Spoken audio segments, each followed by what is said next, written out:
At my grandson's christening, my son's wife looked me dead in the eye and said, "You are nothing but a checkbook with a heartbeat. Get out." I did not scream. I did not flip the table. I simply smiled, walked over to the crib and whispered, "Okay, but I am taking something with me." When she realized what I had taken, she screamed so loud the crystal glasses shattered. Before I tell you how I brought their fake empire crumbling down in less than 24 hours, let me know which city you are tuning in from in the comments below. Hit like and subscribe if you have ever been treated like an ATM by the people who are supposed to love you. My name is Orson Diggs. I am 68 years old. I have spent 45 of those years crawling through crawl spaces, wiring skyscrapers, and building Diggs Electric from a single rusted van into the biggest contracting firm in the state. My hands are permanent maps of scars and calluses. They are black, rough, and strong. They are the hands that paid for the roof over my son's head. But last Sunday, standing in the foyer of a mansion I bought, those hands were apparently not good enough to touch my own grandson. The theme of the party was purity and pastels. That is what the invitation said. Courtney, my daughter-in-law, had insisted I wear a beige linen suit. She sent it to my house with a note that said, "Please wear this, Dad. Your usual black suits are too funeral for a baby's big day." I felt ridiculous. I looked like a giant oatmeal cookie wrapped in expensive fabric. But I put it on. I put it on because Etta, my late wife, would have wanted me to keep the peace. Etta always said Orson be the water, not the rock. For her sake, I walked into that party trying to be water. The house was filled with people I did not know. They were Courtney's friends mostly. Young, wealthy, white, and loud in that way people are when they have never had to worry about a bill in their lives. They sipped champagne and ate tiny sandwiches that looked like pencil erasers. I stood in the corner holding a glass of sparkling water, feeling the weight of their eyes. I knew what they saw. They saw a big, aging black man who looked uncomfortable in a designer suit. They did not see the CEO. They did not see the father. They saw a prop. My son Kendrick was across the room. He was laughing at something a tall man in a polo shirt said. Kendrick looked good. I paid for his teeth. I paid for his college. I paid for the hair plugs he got last year because he was terrified of going bald like me. He saw me standing there alone, and for a second his eyes met mine. I waited for him to come over. I waited for him to say, "Hey, Dad, come meet my friends." Instead, he looked at his watch, tapped the other man on the shoulder, and turned his back to me. That stung more than the cold air conditioning. I decided to focus on the reason I was there. Leo, my grandson. He was 6 months old, lying in a satin-lined bassinet in the center of the living room like a little prince. He was the only real thing in this room of plastic smiles. I walked over, my heart softening. He was awake, kicking his little legs. He had Etta's eyes. I reached out a finger to stroke his soft cheek. Suddenly a hand clamped onto my wrist. It was Courtney. She did not smile. She did not whisper. She pulled a container of wet wipes from her purse and started scrubbing my hand. "Oh, Orson," she said, her voice loud enough for the nearby circle of women to hear. "You know how sensitive Leo's skin is. You have been working, haven't you? Your hands are just gritty. We can't have that bacteria on the baby." I froze. I hadn't worked a job site in 5 years. I had scrubbed my hands for 10 minutes before I left my house. These were not dirty hands. These were just black working hands. The women around us giggled softly. "Courtney," I said, keeping my voice low, "my hands are clean." She smiled, that tight, fake smile that never reached her eyes. "Let's just be safe. Why don't you go get a drink in the kitchen? The catering staff is in there. You might have more in common with them." The insult was precise. It was surgical. She was telling me I belonged with the help, not the guests. I pulled my hand back. I looked at Kendrick. He had seen the whole thing. He was standing 10 feet away. He did not step in. He took a sip of his drink and looked at the ceiling. I walked to the kitchen, not because she told me to, but because if I stayed in that room, I was going to lose my temper. The kitchen was chaos. Caterers were running back and forth. I stood by the granite island granite I had paid for and tried to calm my breathing. Courtney followed me in a minute later. She didn't come to apologize. She came with an agenda.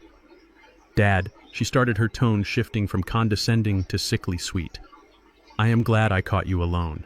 Listen, the landscaper is coming tomorrow. We decided to redo the backyard. The pool needs a waterfall, and I want to import those Italian olive trees for shade. It is going to be another $50,000. I looked at her. $50,000. I had just given them $10,000 in a card for the baptism. I paid the mortgage on this house. I paid the lease on her Mercedes. Courtney, I said, my voice heavy, I just gave you a check, and I pay $10,000 a month for your expenses. The backyard is fine. Her face changed. The sweetness evaporated like water on a hot skillet.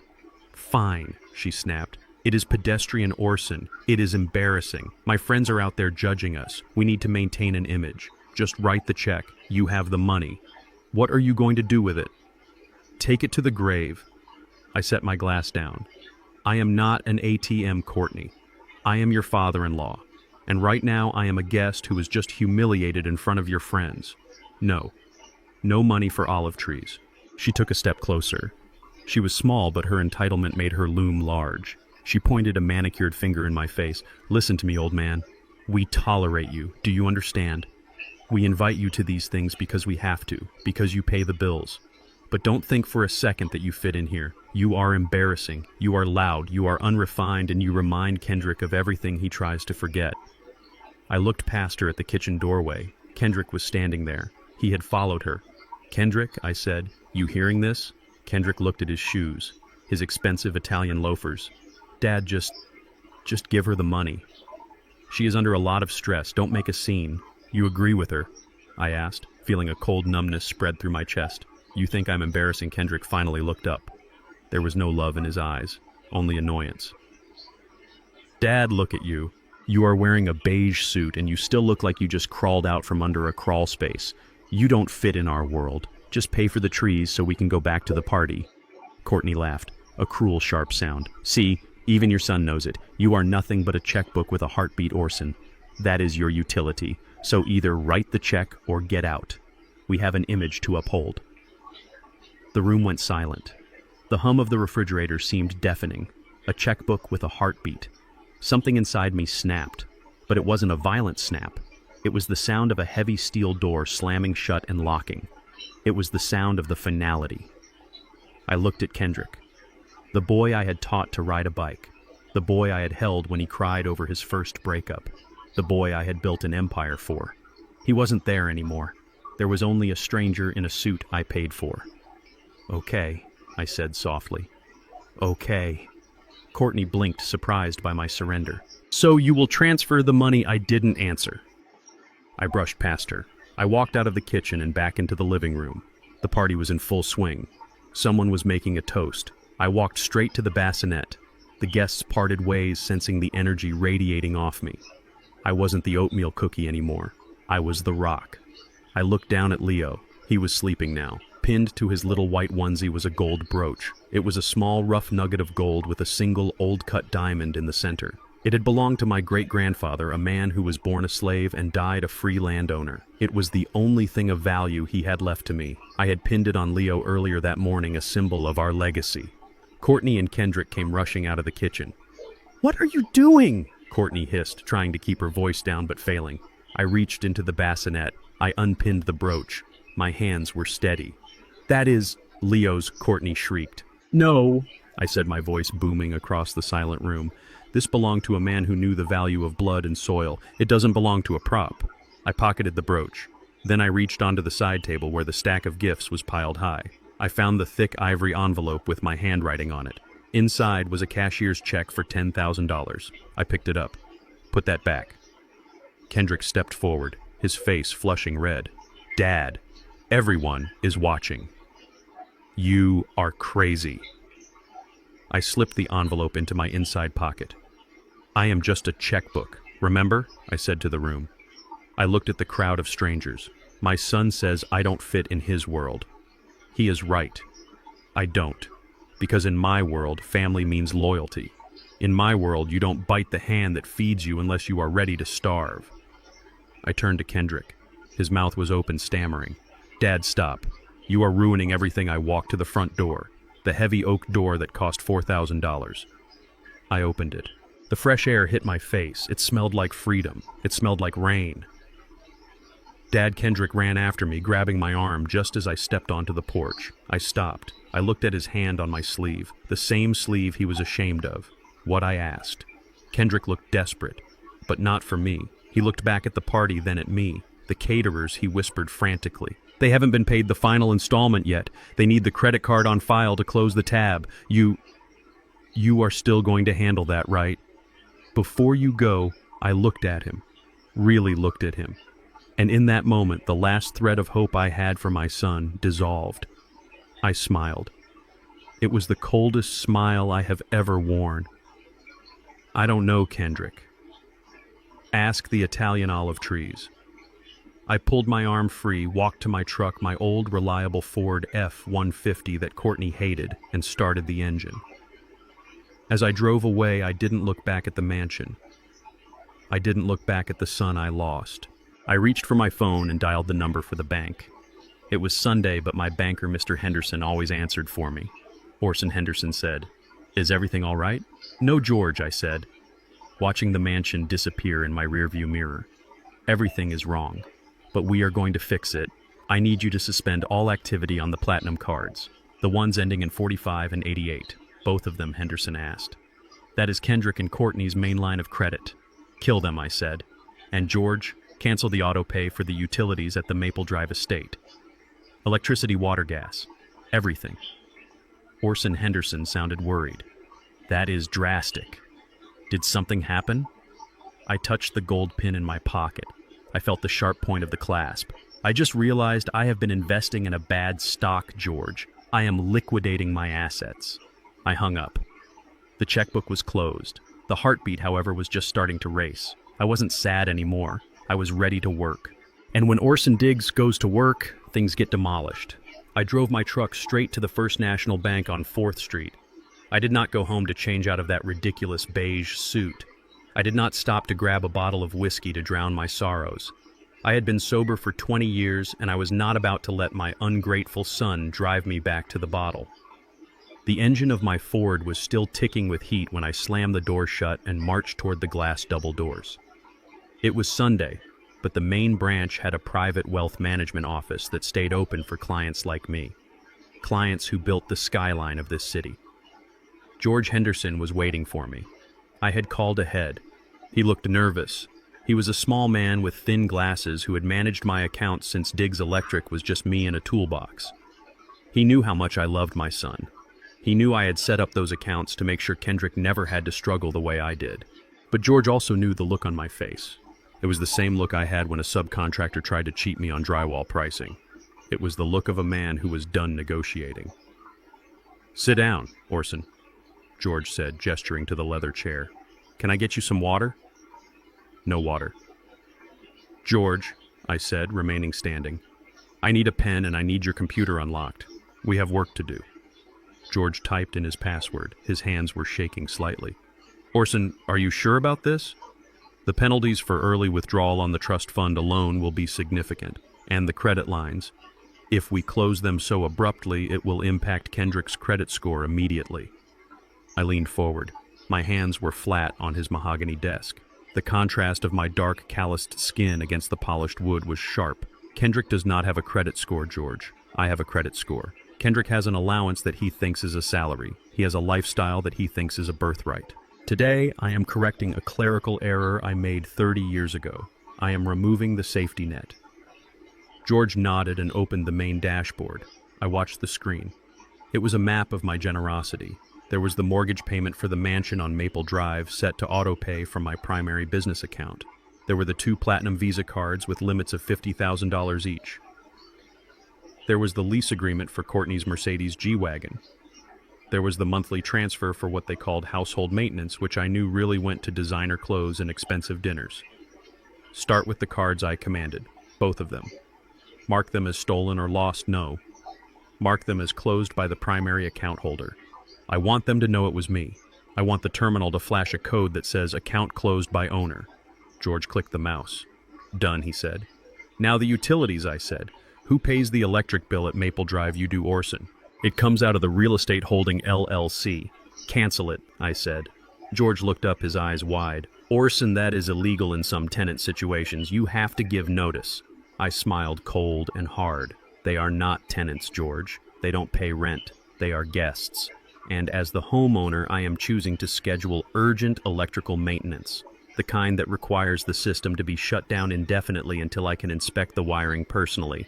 Cut the power, cut the water, cut the high-speed fiber optic internet, cut the pool heating service." George typed faster now, sweat beading on his forehead. He canceled the landscaper. He canceled the private security monitoring. He canceled the weekly maid service. With every click of the mouse, I felt lighter. It wasn't malice. It was the removal of a burden I had carried for too long. I was stripping away the artificial layers of their life. I was taking back my sweat, my labor, my time, and the trust fund, George asked quietly. Freeze it, I said. Invoke the character clause. Section 4, paragraph B. If the beneficiary displays conduct unbecoming of the family values, the trustee has the right to suspend access pending a review. George paused. Did Kendrick do something specific? I thought about the way Kendrick stood silent while his wife wiped my hands like I was a disease. I thought about the way he looked at his shoes while I was being humiliated. He forgot who his father was, I said. That is specific enough. Lock it down. When I walked out of the bank 40 minutes later, I was a lighter man. The sun seemed brighter. I got into my truck and checked my watch. It was 2 p.m. The party was still going on. The champagne was still flowing, but the clock was ticking. I sat in my truck and waited. I wanted to see the fallout. I didn't have to wait long. The first domino fell 20 minutes later. I knew Courtney's schedule. Every Sunday after a big event, she left the cleanup to the staff and went to the Luminous Spa downtown for a decompression facial and massage. It was her ritual. She would spend $600 on creams and stones while I was usually at home heating up leftovers. My phone pinged. It was a notification from the bank app. Transaction declined. Luminous Spa. Amount $645. I chuckled. It was a dry, humorless sound. I imagined the scene. Courtney wrapped in a fluffy white robe, her face covered in some green organic mask, handing over the heavy metal card with that arrogant flick of her wrist. She probably didn't even look at the receptionist. She expected the machine to beep its approval. Instead, silence. Then a second ping. Transaction declined. Luminous Spa. Amount $645. She tried again. She always thought if something didn't work, it was the machine's fault, never hers. Then a third ping. This time the amount was smaller, $10. She was trying to buy a bottle of water or tip the valet. Declined. I closed my eyes and pictured it. The receptionist, a young girl Courtney probably never made eye contact with, having to say the words. I am sorry, Mrs. Diggs. The card has been reported closed. Do you have another form of payment? Courtney didn't carry cash. She said cash was dirty. She didn't have a debit card because she didn't have a job. She was stuck in a spa lobby covered in green goop, with no way to pay and no way to leave. The humiliation would be burning her skin more than any chemical peel. The second domino fell across town. Kendrick. My son loved his vintage Mustang. It was a car I bought him for his 25th birthday. It guzzled gas like a tank. He had driven it to the party to show off. Now he would be heading to the liquor store or to meet his friends for the after party. My phone pinged again. Transaction declined. Shell station on 5th Avenue. Amount $85. Kendrick was standing at a pump, the nozzle in his hand, watching the screen flash, see cashier. There were probably 3 cars behind him honking. Kendrick hated confrontation. He crumbled under pressure.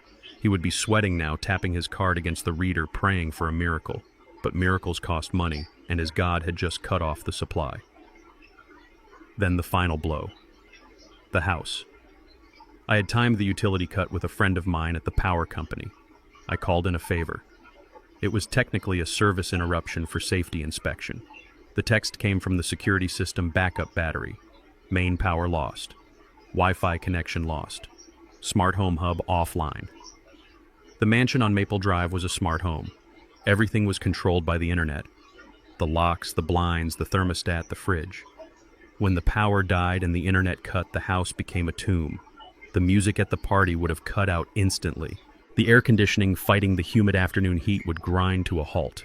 The electronic gates at the driveway would default to their locked position, trapping everyone inside, unless they manually cranked them open. My phone began to ring. It was Courtney. I let it ring. I watched the name flash on the screen.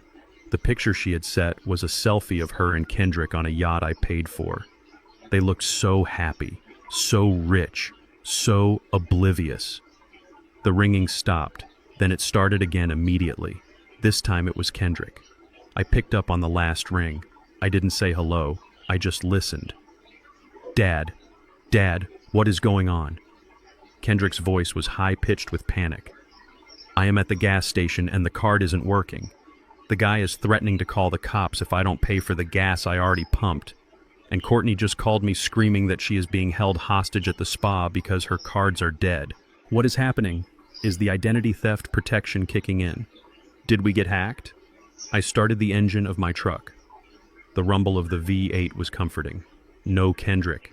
I said, my voice steady as a concrete foundation. You didn't get hacked, you got fired. What? What are you talking about? Fix this. Transfer the money. Courtney is crying. Dad, I put the truck in gear. She is crying, I asked. Does she have a tissue? Or does she need $50,000 for an imported Italian handkerchief? Dad, this isn't funny, Kendrick screamed. I am stranded. You have legs, Kendrick, I said, and you have a brain. Use one to get home and the other to figure out why you are standing there. But Dad, the checkbook is closed, son.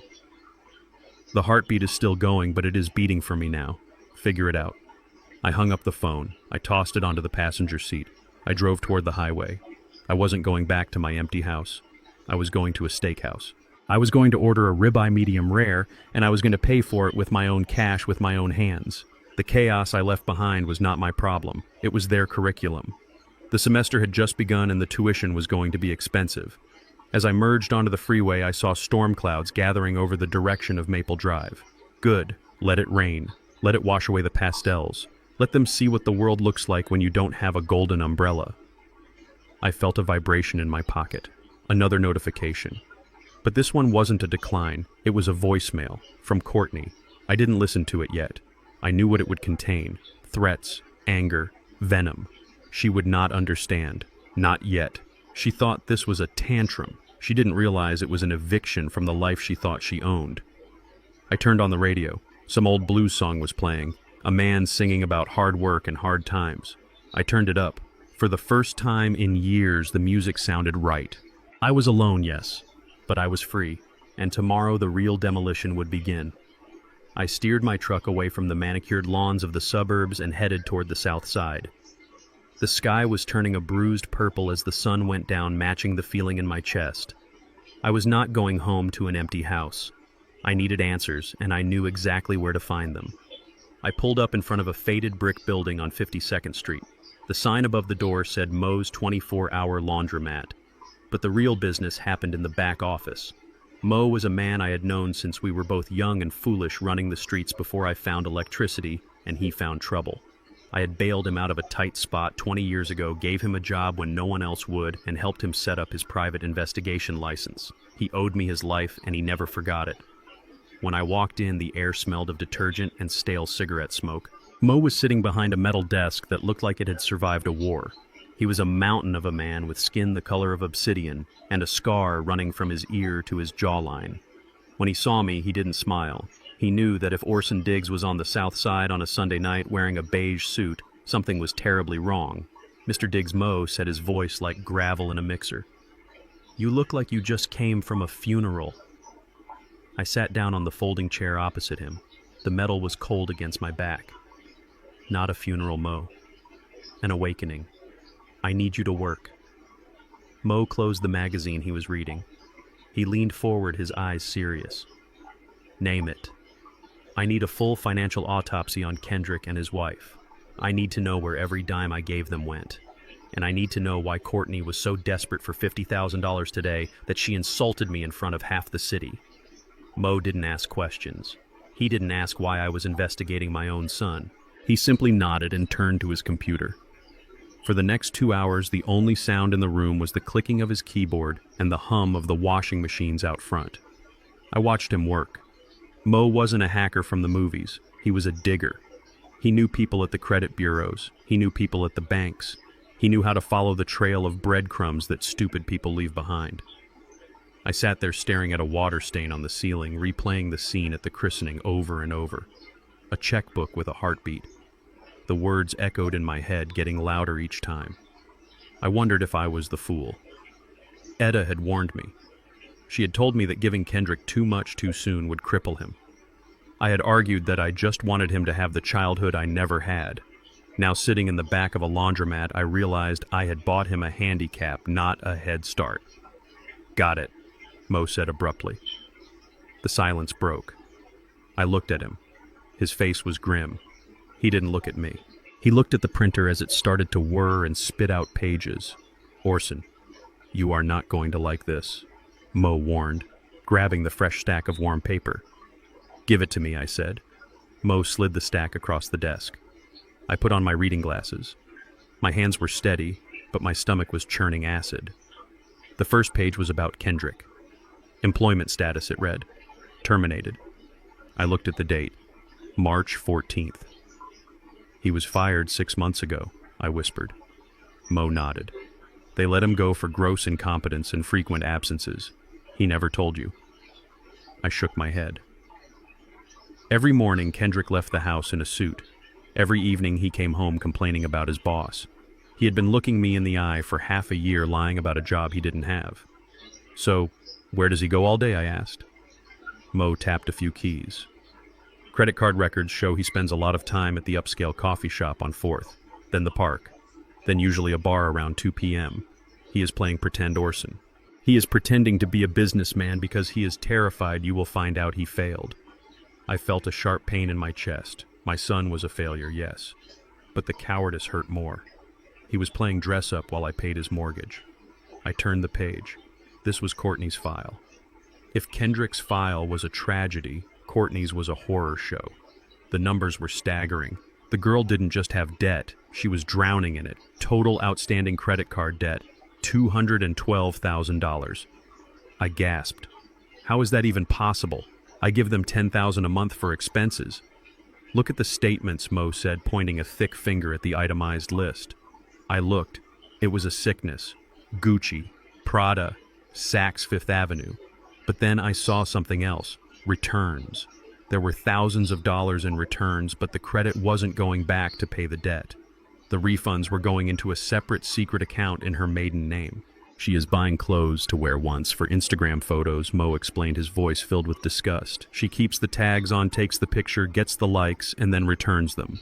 But she is spending the cash refunds on something else." "On what?" I asked. "Online gambling," Mo said softly, "and buying social media followers. She pays a service $5,000 a month just to keep her follower count high. She is paying to be famous Orson, and she is bad at poker." I looked at the bottom of the page. There was a loan highlighted in red.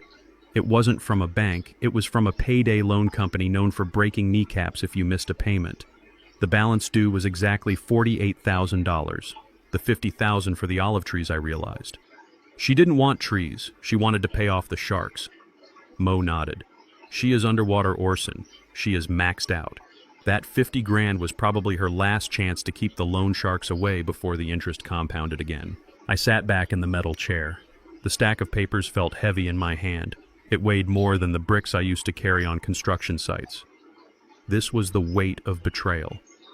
I had been funding a fantasy. I had been working 14-hour days, managing crews, dealing with inspectors, and sweating in the sun, all to pay for my son to sit in a park and for his wife to gamble away my legacy on an illusion of fame.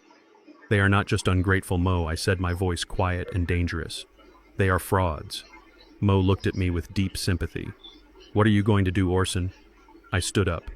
I folded the papers and tucked them into the inside pocket of my jacket right next to the check I had taken back. "I am going to let gravity do its work," I said. "They have been living in a castle made of clouds. I just turned off the anti-gravity machine. Now I am going to watch them hit the ground." "You need me to do anything else?" Mo asked. "Keep digging," I said. "Find out about her family. She talks about them like they are royalty from Connecticut. I have a feeling that is a lie too. If I am going to tear this down, I want to tear it down to the bedrock." Mo nodded.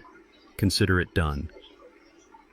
I walked out of the laundromat and back into the night. The city lights were twinkling in the distance, indifferent to my pain. I got into my truck and placed the dossier on the passenger seat. It sat there like a passenger, a silent witness to the end of my patience. I picked up my phone. There were 12 missed calls from Kendrick, 4 from Courtney, and 1 text message from Courtney that simply said, "We need to talk. You are being unreasonable." I laughed. It was a dark, hollow sound, unreasonable. I started the engine. I wasn't going to talk. Talking was for people who had options. They didn't have options anymore. They had secrets, and now those secrets belonged to me. I was no longer just a father or a checkbook. I was the auditor, and the audit was just beginning. I pulled the truck onto the main road, heading nowhere in particular, just driving to feel the motion, knowing that back at the mansion the darkness was literal. But for me, the light was finally breaking through. The silence in my house did not last long. It was broken the next morning by a pounding on my front door that sounded less like a visitor and more like a police raid. I was in the kitchen drinking black coffee and reading the paper. I knew who it was before I even stood up. A father knows the sound of his child's desperation. It has a specific rhythm. I opened the door to find Kendrick standing there. He looked like a man who had slept in his clothes. His shirt was wrinkled. His eyes were bloodshot. He did not say hello. He did not ask how I was. He pushed past me into the living room, pacing back and forth on the hardwood floors I had installed with my own knees and back 30 years ago. "You have to turn it back on, Dad," Kendrick said, his voice cracking. "This isn't funny anymore. The power company said they can't come out for 3 days because there is a flagged work order on the meter." 3 days. Do you know what happens to a smart house with no power for 3 days? The security system is down. The food in the sub-zero fridge is rotting. Courtney is losing her mind. I took a sip of my coffee. I stood in the doorway watching him unravel. "It sounds like you have a logistics problem, Kendrick. Not a daddy problem." Kendrick stopped pacing. He turned to me, his face twisted in a mix of anger and disbelief. "Logistics. We have no money. I went to the ATM this morning to get cash for breakfast, and the machine ate my card. It said the issuer retained it. That was you, wasn't it? You embarrassed me at a gas station, and now you are embarrassing me at a bank. Why are you doing this? Is this because of the olive trees? We can forget the trees. Just turn the money back on." He still didn't get it. He thought this was a negotiation. He thought this was about trees or insults. He didn't understand that I was trying to save his soul by starving his ego. I walked over to the mantel and picked up a framed photo of him when he was 10 years old. He was holding a wrench, helping me fix a sink. He looked so proud back then. "I am not doing this because of the trees, son. I am doing this because you are 32 years old and you don't know the price of milk. I am doing this because you stood there and watched your wife treat me like a servant in a house I paid for. You are not a man, Kendrick. You are a pet, and I am tired of buying the kibble." Kendrick's face went dark. The desperation turned into something ugly. Entitlement. A pet, he spat the word out. "I am your son, you owe me this. Mom wanted me to have a good life. She didn't want me crawling under houses like you." "Don't you speak her name?" I said, my voice dropping an octave. "Your mother wanted you to have character. She didn't want you to be a leech. Get out of my house, Kendrick. Go home to your wife. Figure it out together. That is what marriage is. It is solving problems, not begging for bailouts." Kendrick walked to the door. He stopped and looked back at me. There was no love in his eyes, only cold calculation. "You are going to regret this, old man. You think you hold all the cards because you have the money. But Courtney has a voice, and people listen to her. You want to play hardball? Fine, we will play." He slammed the door so hard the pictures on the wall rattled. I finished my coffee. It tasted bitter. I thought the worst was over. I thought he would go home, cry, and then maybe start looking for a job. I underestimated Courtney. I underestimated the weaponization of victimhood. 2 hours later, my phone started vibrating. It wasn't a call. It was a notification. Then another. Then 100. It sounded like a swarm of angry bees on my kitchen table. I picked it up. My niece Sarah had sent me a link with a message that just said, "Uncle Orson, you need to see this. Now." I clicked the link. It was a Facebook post. A public post from Courtney Diggs. It had been up for 40 minutes and already had 5,000 shares. The picture was black and white. It showed Courtney sitting on the floor of the darkened mansion holding Leo, looking terrified. The lighting was dramatic. She looked like a refugee in a war zone, not a woman in $1 million home. The caption read, "I never thought I would share this, but I am terrified for my safety and the safety of my son. For years I have tried to be a good daughter-in-law. I have tried to bridge the cultural gap, but today the mask fell off. My husband's father, Orson Diggs, has cut off our power, our water, and our financial resources. He has trapped us in a dark house with a 6-month-old baby. Why? Because I stood up to his controlling, toxic behavior. Because I refused to let him dictate how we raise our child. She continued, and this was the part that made my blood run cold. He has always hated me. He has made it clear that I am not welcome in his family because of the color of my skin. He calls me an outsider. He mocks my heritage. It is a painful reality that reverse racism exists, and today it has left a young mother and her baby destitute. He is a powerful, wealthy man who is using his money to abuse us. Please, share this. We need help. We need protection from this monster. Hashtag toxic family. Hashtag surviving. Orson. Hashtag justice. For Leo. I lowered the phone. My hand was shaking. Not from fear, but from rage. Reverse racism. She was accusing me, a black man who grew up in the Jim Crow South, of racism. A man who had been denied loans, denied contracts, and denied service because of his skin. A man who had been spat on walking to school. She was taking my history, my pain, and wearing it like a costume to get sympathy. The comments were pouring in. Strangers from all over the country were calling me a monster. They were tagging the local news stations. They were tagging the police. What kind of man does this to a baby? One comment read. Boycott Diggs Electric, wrote another. Someone should go over there and teach this old guy a lesson, wrote a third. Then my business line started ringing. It was my foreman, Mike. Boss, we have a problem, Mike said, his voice tight. We just got a call from the developers at the Riverside project. They want to pause the contract. They said they can't be associated with a domestic abuser. They saw the post Orson. It is everywhere. I hung up. Then the church deacon called. Orson, brother, the pastor is worried. We are getting calls. People are saying we shouldn't have you on the building committee. Is it true? Did you really leave a baby in the dark? I didn't answer. I couldn't answer. If I tried to explain, I would look defensive. In the court of public opinion, the first person to cry is the victim, and the silent one is the villain. Courtney knew exactly what she was doing. She wasn't just attacking my bank account, she was attacking my name. She was trying to burn down the reputation I had spent 40 years building just to force me to open the checkbook again. She wanted me to panic. She wanted me to call her, begging her to take the post down, promising to restore the cards, promising to pay for the olive trees and the spa days just to make the noise stop. I walked to the window. I looked out at the street. I half expected to see a mob with pitchforks. I looked at the phone again. The shares were up to 7,000. She was winning. In her mind, she was winning. I took a deep breath. I channeled Etta. Be the water, she used to say. But sometimes water isn't enough. Sometimes you need to be the flood. I scrolled through my contacts until I found the name I needed. Lydia Stone. Lydia was not a family lawyer. She was a shark in a pencil skirt. She handled hostile takeovers and corporate litigation. She was the most expensive lawyer in the state, and she terrified grown men. I pressed call. She answered on the second ring. Orson, Lydia said. Her voice was cool, crisp, unbothered. I saw the post.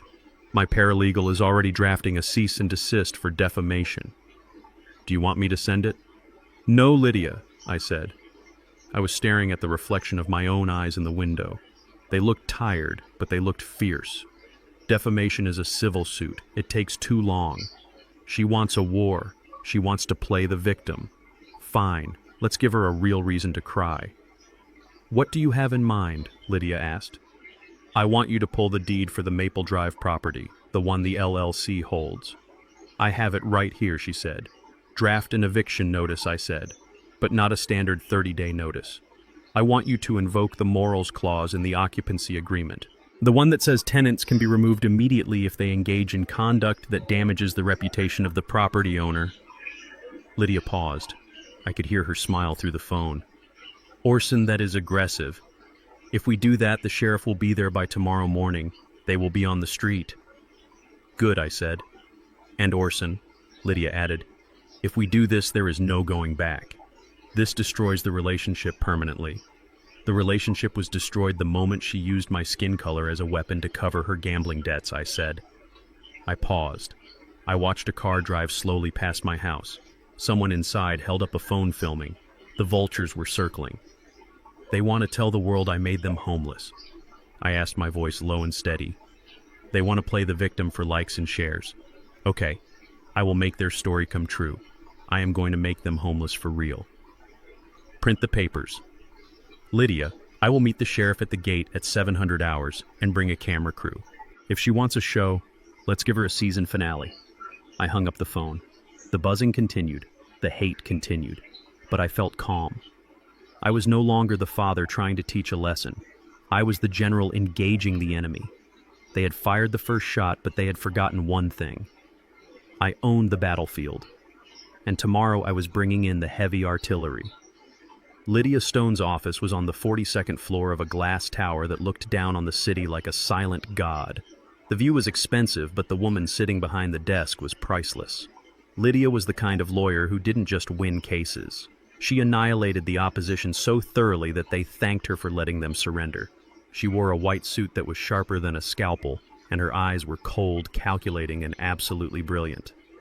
I sat opposite her in a leather chair that cost more than my first truck. I placed my phone on her desk. The screen was still displaying Courtney's viral post, the one accusing me of racism and abuse. The likes were ticking up. The comments were getting uglier. Lydia glanced at it, her expression unchanging. She didn't look angry. She looked bored. "She is sloppy, Orson," Lydia said, sliding the phone back to me. "She is emotional. She thinks this is a court of public opinion, but she forgets that we live in a world of contracts and clauses." "Amateur mistake." I nodded. "I didn't come here for sympathy, Lydia. I came here for an eviction." Lydia tapped a file folder on her desk. I had asked her to pull the deed and the occupancy agreement for the Maple Drive house. I had set that house up under a limited liability company, Diggs Holdings, LLC, for tax purposes. Kendrick and Courtney signed a lease agreement 3 years ago. It was a formality, I told them at the time. Just paperwork to keep the accountants happy. The rent was set at $1 per year. $1. They had never even paid that. I used to joke about it. Now that joke was the key to their destruction. Lydia opened the file. Her manicured finger traced a paragraph on the 3rd page. "Here it is," she said, a small smile playing on her lips. "Clause 14, Section B, the Conduct and Reputation Clause. It states that the tenant agrees not to engage in any activity, public or private, that brings disrepute, scandal, or financial harm to the landlord or the property management company." She looked up at me. "By posting that defamatory lie on social media, she didn't just hurt your feelings, Orson. She publicly attacked the owner of the property. She attacked the brand of Diggs Holdings. She breached the contract." I leaned forward.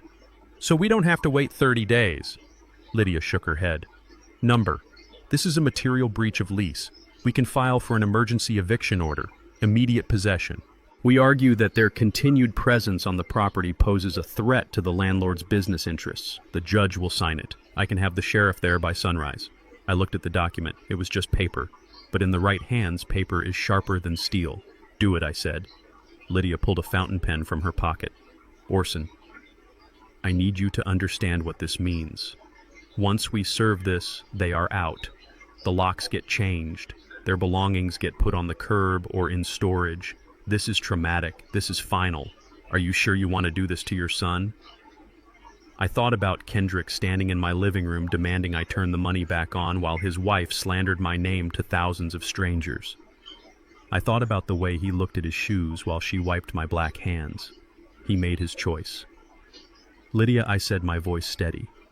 "He chose the lie. I am just choosing the truth. The truth is that house is a business asset, and right now it is housing a liability." "Evict them!" Lydia signed the paper.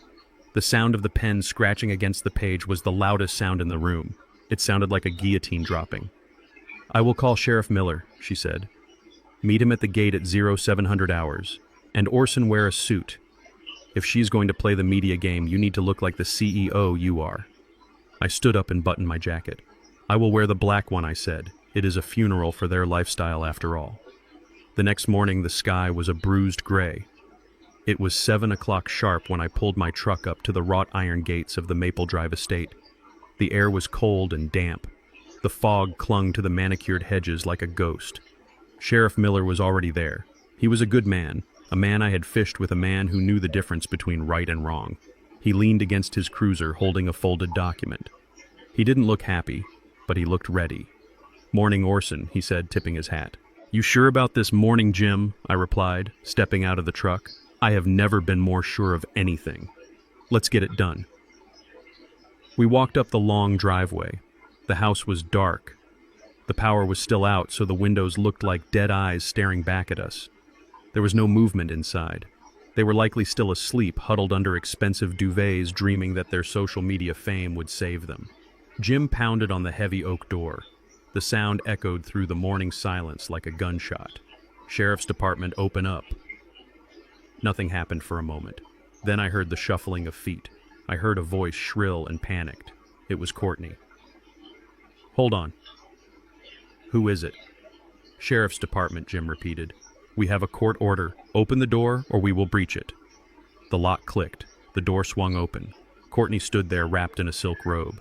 She looked disheveled. Her hair was messy, her eyes puffy. But in her hand she held her phone. The camera was already recording. The little red light was blinking. She was live. Oh my God, guys, she said to the phone, pitching her voice into a sob. You won't believe this. It is 7 in the morning and the police are at my door.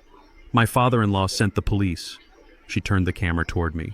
I stood there in my black suit, my face impassive. I looked straight into the lens. I didn't blink. Jim stepped forward. Mrs. Diggs, this is an order of immediate eviction for breach of lease. You and your husband have 2 hours to vacate the premises. Courtney let out a theatrical scream. She dropped to her knees, making sure the camera caught the angle. Eviction. You are kicking us out. We have a baby. You are throwing a baby on the street because I spoke the truth. Look at him, guys. Look at this monster. She pointed the phone at me again. The comments were probably flying by on her screen. Poor Courtney. Evil Orson. Kendrick appeared behind her. He looked terrified. He saw me and stopped. Dad, please. Not like this. I walked past Jim. I walked past Kendrick. I stepped into the foyer of the house I built. The air inside was stale. It smelled of expensive perfume covering up the scent of rotting garbage. I am here to conduct a final inventory of the landlord's assets, I announced, my voice booming off the high ceilings. Courtney scrambled to her feet, chasing me with the phone. He is invading our home, she shrieked. He is trying to intimidate us. Tell the world what you are doing, Orson. Tell them how you hate us. I stopped in the living room. I turned to face her. I turned to face the thousands of people watching on her little screen. I reached into my pocket. I didn't pull out a weapon. I pulled out a stack of paper. You say I am evicting you because of a Facebook post, I said, looking directly into the camera lens. But that is only half the story, Courtney. The truth is, this house is for people who pay their bills. I held up the first piece of paper. It was an invoice. Courtney zoomed in, thinking I was holding up an eviction notice, but she froze when she saw what it really was. This is a receipt from yesterday afternoon, I said calmly. While you were posting about starving in the dark, while you were begging strangers for sympathy money, you made an online purchase using a credit card you thought was hidden. Courtney's face went pale. Stop it, she hissed. Don't you dare. I read from the paper. 1 Hermes Birkin bag. Vintage leather. Price $12,000. Paid in full. Shipped to your mother's address in Connecticut so I wouldn't see it. I dropped the paper on the floor. It fluttered down like a dead leaf. I pulled out another paper, and this I continued. A receipt for $5,000 sent to a company called Social Boost. A company that sells fake likes and bot comments. You didn't get 5,000 shares because people care, Courtney. You got them because you paid for them with the money meant for your son's college fund. Kendrick stepped forward. His eyes were wide. What? You bought a bag yesterday. We couldn't buy milk. Courtney. Courtney lowered the phone. The live stream was still running, but she had forgotten her audience. She turned on Kendrick. Shut up. I needed it for the image. I needed to look strong. I stepped closer to the camera. The viewers were watching the mask slip. They were watching the victim turn into the villain in real time. This isn't a home, I said to the audience. This is a storage unit for her ego. And the rent is overdue. I turned to Jim. Sheriff, proceed with the removal. Jim nodded. Okay, folks. You heard the man. Grab what you need for the baby. Leave the furniture. Leave the electronics. Leave anything that is attached to the walls. You have 1 hour and 50 minutes left. Courtney looked at her phone. The comments had changed. I could see them scrolling fast. Is that true? She bought a bag. She is a scammer. Team Orson. She ended the stream with a trembling finger. The silence that followed was heavy. You ruined me, she whispered, looking at me with pure hatred. No, I said, turning my back on her to inspect a scratch on the hardwood floor. I just turned the lights on. It is not my fault you are ugly when you are illuminated. Kendrick stood in the middle of the room looking from me to his wife. He looked like a man waking up from a long coma. "Dad," he started. "Save it, Kendrick," I said, running my hand along the fireplace mantel. "Pack your boxes, and be careful with the walls. If you scratch the paint, I will deduct it from the security deposit. Not that you ever paid one." I walked to the window and watched the sun finally break through the fog. Behind me, the sound of weeping began. But this time, it wasn't for the camera. It was the sound of reality crashing down, and I let it be the soundtrack to my mourning. The house was being purged, the infection was being removed, and for the first time in years, the air in this mansion was starting to feel clean. I thought I had won the battle at the gates of the Maple Drive mansion.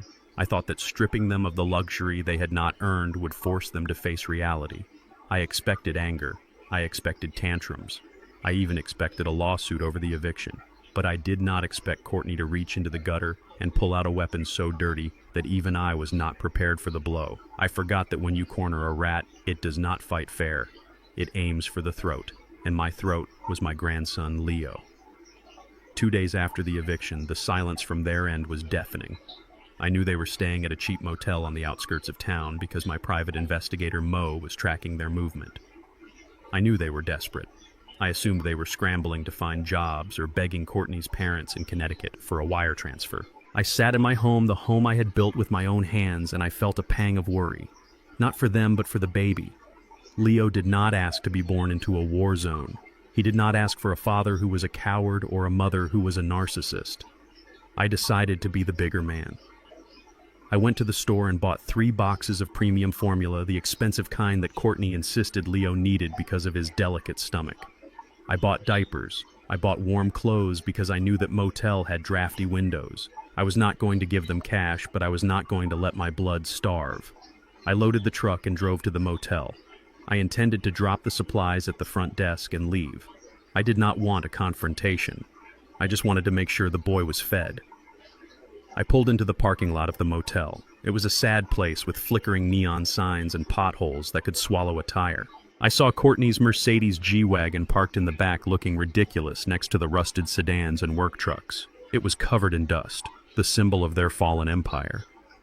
I grabbed the boxes and walked toward the lobby. Before I could even reach the door, a police cruiser pulled in fast, blocking my path. Then another. Blue and red lights flashed against the gray stucco walls of the motel. I stopped. I assumed they were here for a domestic dispute in one of the rooms. This was that kind of place. I stepped aside to let the officers pass. But they did not pass. 2 officers stepped out, hands resting near their holsters. They were young. They did not know who I was. They did not know Orson Diggs, the pillar of the community. They just saw a large black man holding boxes in a parking lot. "Sir, put the boxes down," the first officer commanded. His voice was tense. I looked at him. "I am just delivering baby formula, officer. My son is staying here. Put the boxes down now," he yelled, unbuttoning the strap on his holster. I slowly lowered the boxes to the cracked asphalt. I raised my hands. I had been a black man in America for 68 years. I knew the drill. I knew that one wrong move, one flash of irritation could end my life right there between a dumpster and a vending machine. "Turn around," the officer said. "Hands on the vehicle." I did as I was told. The cold metal of the police car pressed against my cheek. I felt hands patting me down, checking for weapons. They found nothing but my wallet and my phone. "What is this about?" I asked, keeping my voice calm. "I have done nothing wrong." "We received a 911 call regarding an imminent threat," the officer said. "The caller stated that you were on your way here to forcefully take a minor child." I froze. Forcefully take a child. "Kidnapping. That is a lie," I said. "I brought diapers. Look in the boxes." The officer spun me around. He held up a piece of paper. It was not a ticket, it was a court order. A temporary restraining order. "Orson Diggs, you are hereby served," the officer said. "You are ordered to stay 500 yards away from Courtney Diggs, Kendrick Diggs, and the minor child Leo Diggs. You are to have no contact, direct or indirect. You are to surrender any firearms immediately." I stared at the paper. The words swam before my eyes. Petition for protection from domestic violence. The applicant was Courtney. In the statement of facts, she had written a story that made me sick to my stomach. She claimed that at the christening I had violently snatched a piece of jewelry from the baby's crib and screamed that I was taking what was mine. She claimed I had a history of volatile outbursts. She claimed I had threatened to take Leo away from his mother because I deemed her unfit due to her race. She had taken the truth and twisted it into a noose. She took the moment I reclaimed my grandfather's brooch, a moment of heritage and dignity, and painted it as an act of aggression. And because she was a crying mother and I was a large, angry-looking man, the judge had signed the order without asking a single question. I am not a violent man, I told the officer. This is a retaliation because I evicted them. That is for the judge to decide in 14 days, the officer said. Right now, if you take one step closer to room 104, I will arrest you. Do you understand? I looked past the officer's shoulder. The curtain of room 104 moved. I saw a face. It was Courtney. She was holding Leo. She wasn't looking at me with fear. She was smiling. A small, triumphant smile. She had found the one thing money could not fix. She had used the law to steal my grandson. I got back in my truck. My hands were shaking, not from fear, but from a rage so hot it felt like it could melt the steering wheel. I left the formula on the ground. I drove away, the blue lights fading in my rearview mirror, but the image of that restraining order burned into my retina. The humiliation did not end at the motel. Courtney made sure of that. The next morning, a different kind of police car pulled up to my house. It was not the local patrol. It was the sheriff's deputies who handled weapon surrenders. I opened the door. My neighbors were outside, watering their lawns, walking their dogs. They stopped. They watched. They saw the deputies enter my home. They saw me bring out my grandfather's antique hunting rifle, the one that hadn't been fired in 40 years. They saw me hand it over like a criminal. The rumor mill started instantly. I received texts from members of the church. Brother Orson, is it true the police raided your house? Is it true you threatened your daughter-in-law with a gun? Courtney had posted a photo of the restraining order on social media. She captioned it, "Thank you to the brave officers who protected my baby today. We are safe now, but we are shaken. Please pray for us as we navigate this nightmare." She did not mention the formula I left on the pavement. She did not mention the diapers. She only mentioned her fear. I sat in my living room, the empty gun rack staring at me. I felt powerless. For the first time in my life, my money, my connections, my reputation meant nothing. The law is a blunt instrument, and she was wielding it like a club. She knew that by the time we got to court, by the time I proved my innocence, weeks would have passed. Weeks where I could not see Leo. Weeks where she could poison Kendrick's mind further. And where was Kendrick? That was the question that haunted me. I found the answer later that day. Mo sent me a video file. He had been parked across the street during the confrontation at the motel. The video showed me driving away. Then it showed the door of room 104 opening. Kendrick walked out. He picked up the boxes of formula and diapers I had left. He looked at them. He knew I had bought them. He knew his father's heart. He hesitated for a second. Then Courtney stepped out. She said something to him. He slumped his shoulders. He carried the boxes inside. He took my charity, but he let me keep the shame. I watched the video 3 times. I watched my son, the boy I raised to be a king, acting like a servant to a woman who had just labeled his father a predator. I turned off the computer. I sat in the dark. The restraining order was a wall, a high, thick wall meant to keep me out. But Courtney had forgotten one thing about Orson Diggs. I was a contractor. I built walls, and I tore them down. She thought this piece of paper was a shield. She did not realize it was a declaration of total war. She wanted to use the law, fine. I would use the law, but I would not use it to hide. I would use it to expose. I picked up the phone and called Lydia. "Lydia," I said. My voice was raspy. "Orson," she said. "I saw the order. We can fight this. We can get an emergency hearing." "No," I said. "Let the order stand for now. Let her feel safe. Let her think she won. But I want you to open a new file." "What file?" Lydia asked. "Custody," I said. "I am not just fighting for visitation anymore. I am fighting for full custody." She proved today that she is willing to use a child as a pawn in a game of financial extortion. That is abuse. "It will be ugly," Orson Lydia warned. "We will have to drag every skeleton out of her closet. We will have to destroy her character completely." "She has no character to destroy," I replied. "She burnt it all to keep warm." "Start the paperwork, Lydia, and find out everything about her family in Connecticut. She lied about the kidnapping. I want to know what else she is lying about." I hung up. I walked to the nursery I had set up in my house for Leo. It was empty. The crib was empty. I reached into my pocket and pulled out the gold brooch. The diamond sparkled in the dim light. "I will come for you, Leo," I whispered to the empty room. "Grandpa is coming, and I am bringing the wrecking ball."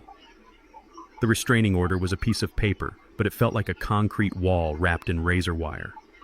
For 3 days, I sat in my silent house, staring at the phone, waiting for a call that would never come.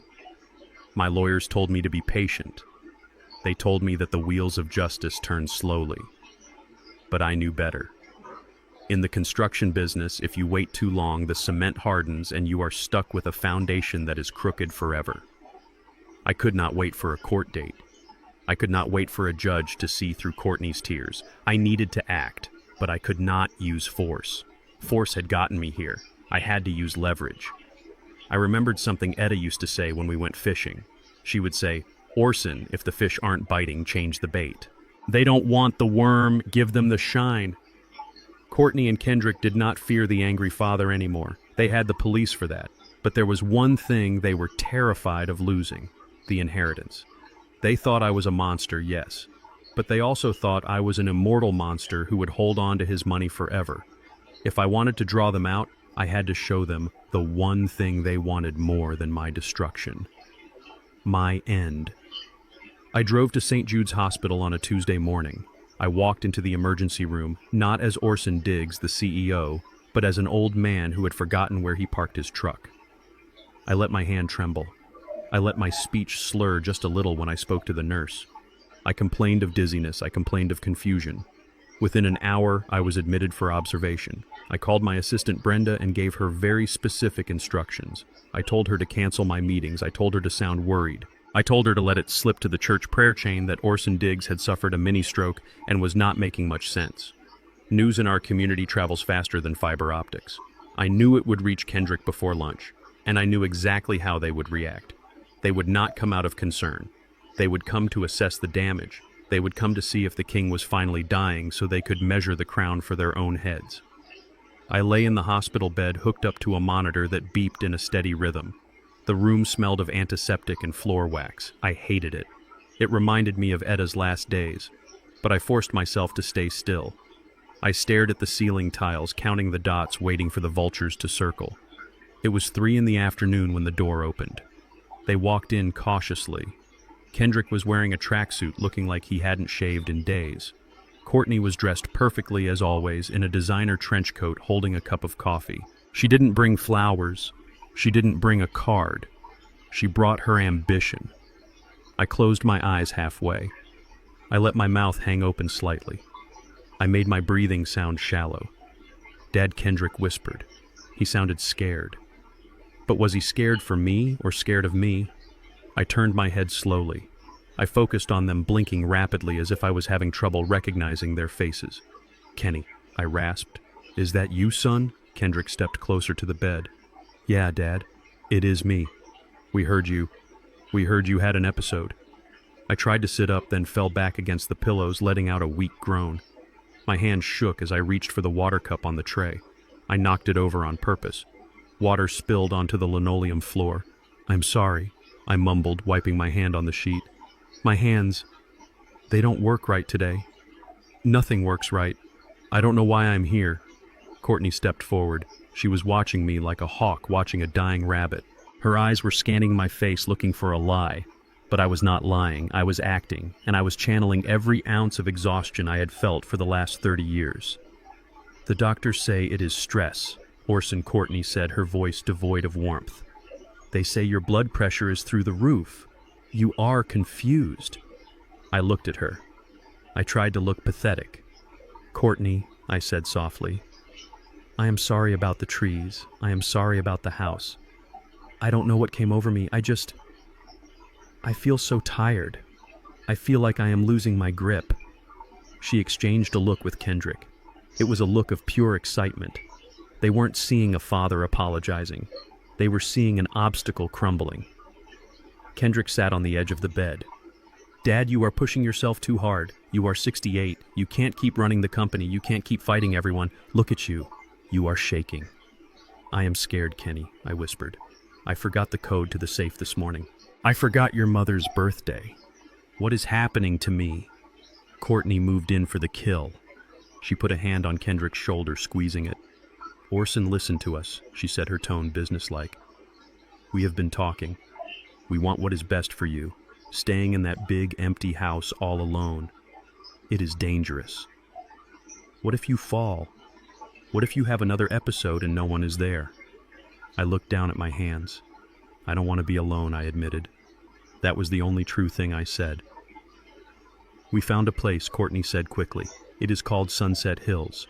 It is a premier assisted living facility. They have nurses 24/7. They have therapy. It is like a resort, really. You would be safe there. Sunset Hills. I knew the place. It was a warehouse for the wealthy elderly. A place where children dumped their parents so they could spend their inheritance without guilt. It cost $15,000 a month, and the residents spent their days staring at a television in a drugged haze. A home, I asked, my voice trembling. You want to put me in a home? It is not a home, Dad Kendrick said, avoiding my eyes. It is a community. You need rest. You need to let go of the stress. And the company, I asked. Who will run Diggs Electric, the contracts, the payroll? Courtney pulled a folder from her designer bag. She had brought paperwork. Of course she had. We can help with that too, she said, opening the folder. We spoke to a lawyer. If you sign a temporary power of attorney, Kendrick can step in as interim CEO. Just until you get better. He can sign the checks. He can manage the accounts. We can take the burden off your shoulders. I stared at the paper. It wasn't temporary. I could see the wording from here. Durable power of attorney. It would give them control over everything. My bank accounts, my real estate, my medical decisions. If I signed this, they could declare me incompetent and lock me away in Sunset Hills forever. They could sell the company, pay off Courtney's gambling debts, and live like kings on the ashes of my life. I looked at Kendrick. He was biting his lip. He knew this was wrong. He knew he wasn't qualified to run a lemonade stand, let alone a multi-million-dollar corporation. But he was weak. And weakness is a vacuum that sucks in evil. Dad, please, he said, just sign it. For your health, we will take care of everything. We will bring Leo to visit you every Sunday. Leo the First repeated. The name was the trigger. They were dangling my grandson like a carrot. I can see Leo the First asked, letting a tear roll down my cheek. Even with the police order. Courtney smiled. It was the smile of a predator who has just trapped its prey. If you sign the papers, Orson, we can drop the order. We just want you to be safe. We want to be a family again. But you have to let us take the wheel. You are too sick to drive. I reached out my shaking hand. I touched the paper. I felt the texture of the trap. I need a pen, I whispered. Courtney practically scrambled to find a pen in her purse. She clicked it open and handed it to me. Her hand was shaking too, but from greed, not age. I held the pen over the signature line. I let it hover there. I watched them holding their breath. I can't do it today, I said, dropping the pen. My hand, it hurts too much. I can't hold it steady. Courtney's face fell. Just make an X. Orson, just make a mark. It is legal. No, I said, sinking back into the pillows. It has to be right. I want to do it right. Come back tomorrow. Bring the notary. I will sign it tomorrow. I promise. I just want to sleep now. Please. Kendrick stood up. He looked relieved. Okay, Dad. Tomorrow. We will come back first thing in the morning. Get some rest.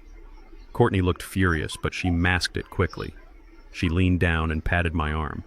It felt like being touched by a snake. Tomorrow, then, she said. Don't worry about anything. We have it all planned out. Sunset Hills has a lovely room available overlooking the garden. You will love it. They walked out of the room. I listened to their footsteps fading down the hallway.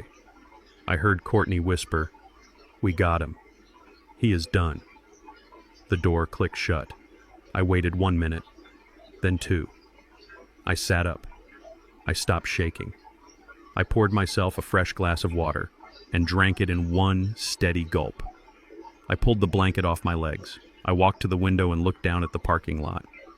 I saw them walking to Courtney's car. They were high-fiving. They were celebrating the impending death of Orson Diggs. I pulled my phone from under the mattress. I had recorded the entire conversation. Every word about the nursing home, every lie about the company, every manipulative promise to trade access to my grandson for control of my assets. I dialed Lydia. "Did you get it?" she asked. "I got it," I said, my voice strong and clear. "They want to put me in Sunset Hills. They want power of attorney. They admitted the restraining order was a bargaining chip. That is coercion," Lydia said. "That is elder abuse, attempting to manipulate a medical patient into signing financial documents. The judge is going to vomit." "I am checking out Lydia," I said. "Get the paperwork ready for the custody hearing, and call the board of directors at Diggs Electric. Tell them I am calling an emergency meeting tomorrow morning." "What is the agenda?" Lydia asked. I smiled at my reflection in the hospital window. "The agenda is a hostile takeover," I said, "but not the kind they planned. I am taking over my son's life. I am going to strip him of every illusion he has left. He wants to run the company fine. I will give him a job, but he is going to start in the dirt just like I did." I hung up. I took off the hospital gown and put on my clothes. I buttoned my shirt with steady fingers. The frail old man was gone. The checkbook was closed. The general was back, and tomorrow the ambush would begin. The dinner invitation came via text message from Kendrick. It was simple. "Dad, please come over. We cooked your favorite. We want to make peace." I stared at the screen for a long time. I knew what this was. It was not a peace offering. It was the Last Supper. And I was the one they intended to crucify. I dressed slowly. I chose a cardigan instead of a suit jacket to sell the image of the frail, declining old man. I practiced the tremor in my left hand until it looked natural. I walked with a slight shuffle. When I arrived at the Maple Drive mansion, the sight that greeted me was pathetic. The front door, which I had removed days ago, was covered by a sheet of plywood propped up with cinder blocks. They were still there, squatting in the shell of luxury like rats refusing to leave a sinking ship. They had rigged up some battery-powered lanterns because the electricity was still cut. The house smelled of stale air and desperation. Kendrick moved the plywood aside to let me in. He looked terrible. His eyes were sunken, his skin pale. Guilt eats a man from the inside out, and my son was being devoured. Courtney, on the other hand, looked triumphant. She was wearing a silk dress that was wrinkled, likely pulled from a pile of dirty laundry, but she wore it like armor. "Welcome home, Orson," she said, her voice dripping with artificial sweetener. "We are so glad you felt well enough to come. We made pot roast, just the way Etta used to make it."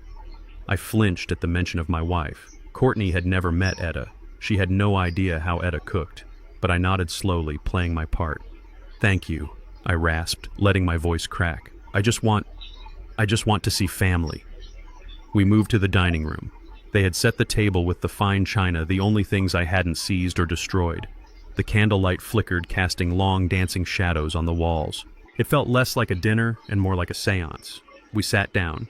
The pot roast was dry. The vegetables were mush. But I ate it.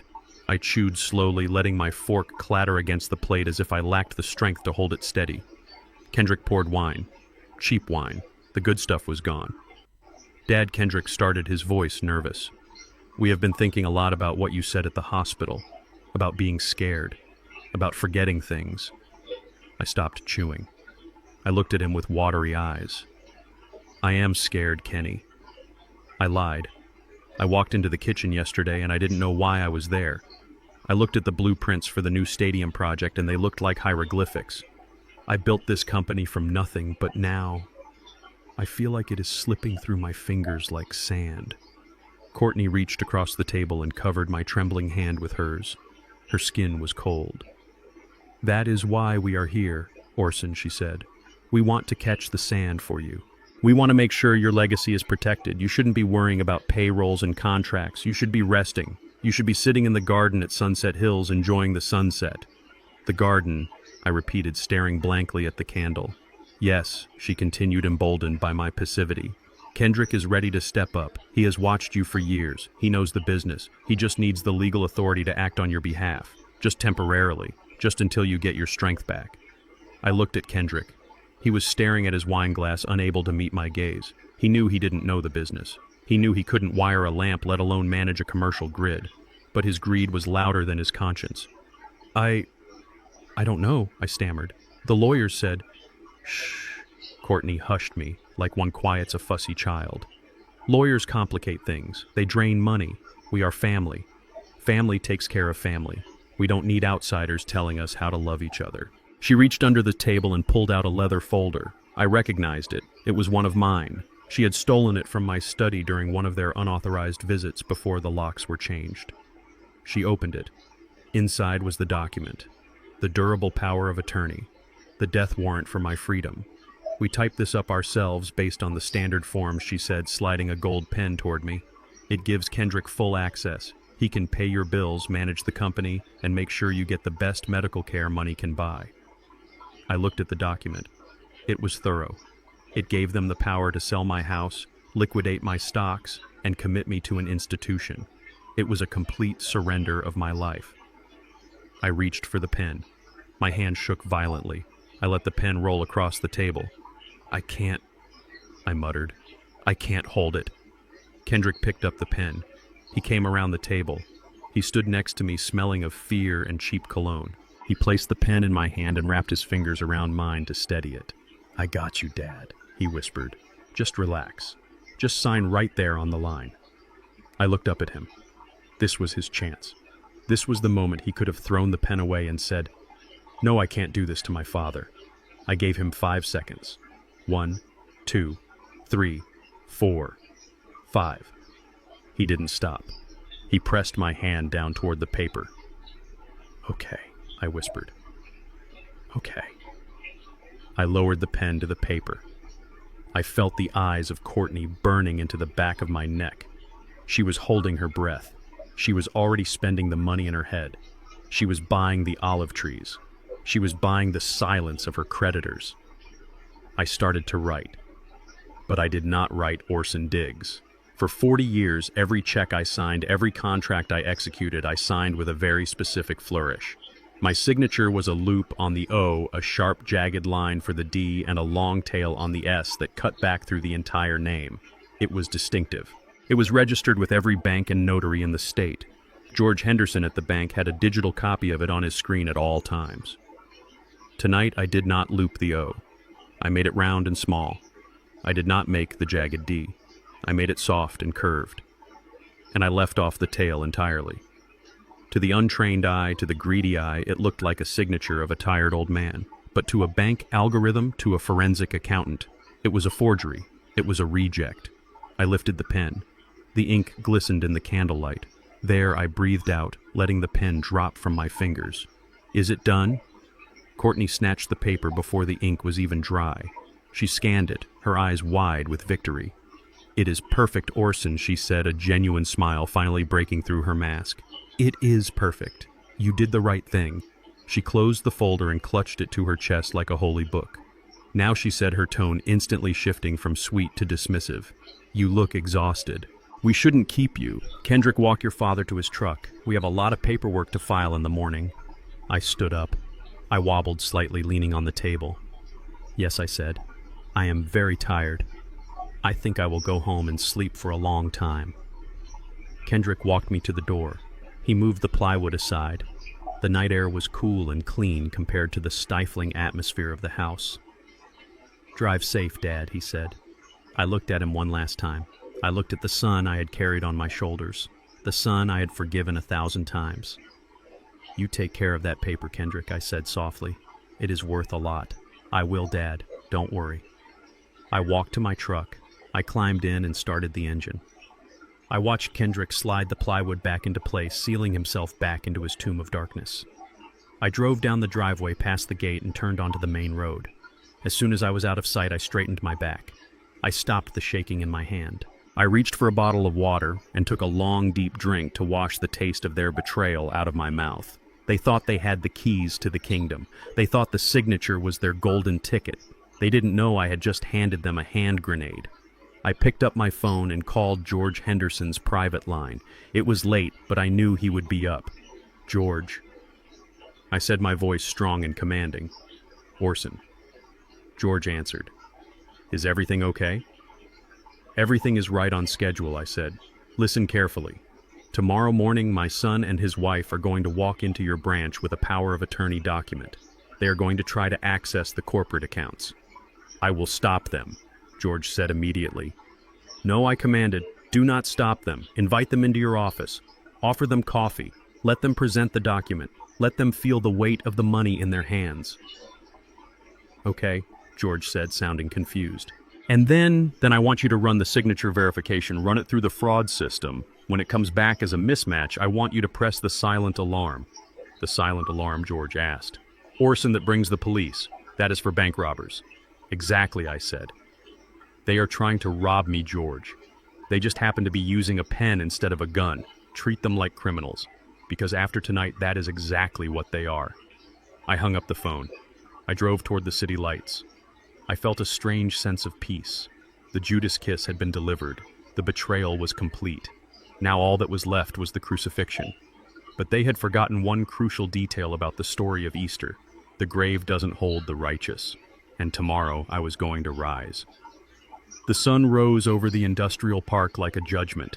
It reflected off the steel and glass of the Diggs Electric headquarters, a building I had constructed beam by beam. Inside, the air was usually filled with the sound of ringing phones and unrolling blueprints. But this morning the air was thick with a different kind of tension. My son Kendrick walked through the double glass doors at 9 o'clock sharp. He was wearing a navy blue suit that I had bought him for a gala 3 years ago. It was a little tight around the waist now, a testament to his life of leisure, but he buttoned it with the confidence of a man who believed he had just inherited a kingdom. He did not stop at the front desk to greet Brenda, the receptionist who had given him lollipops when he was 5 years old.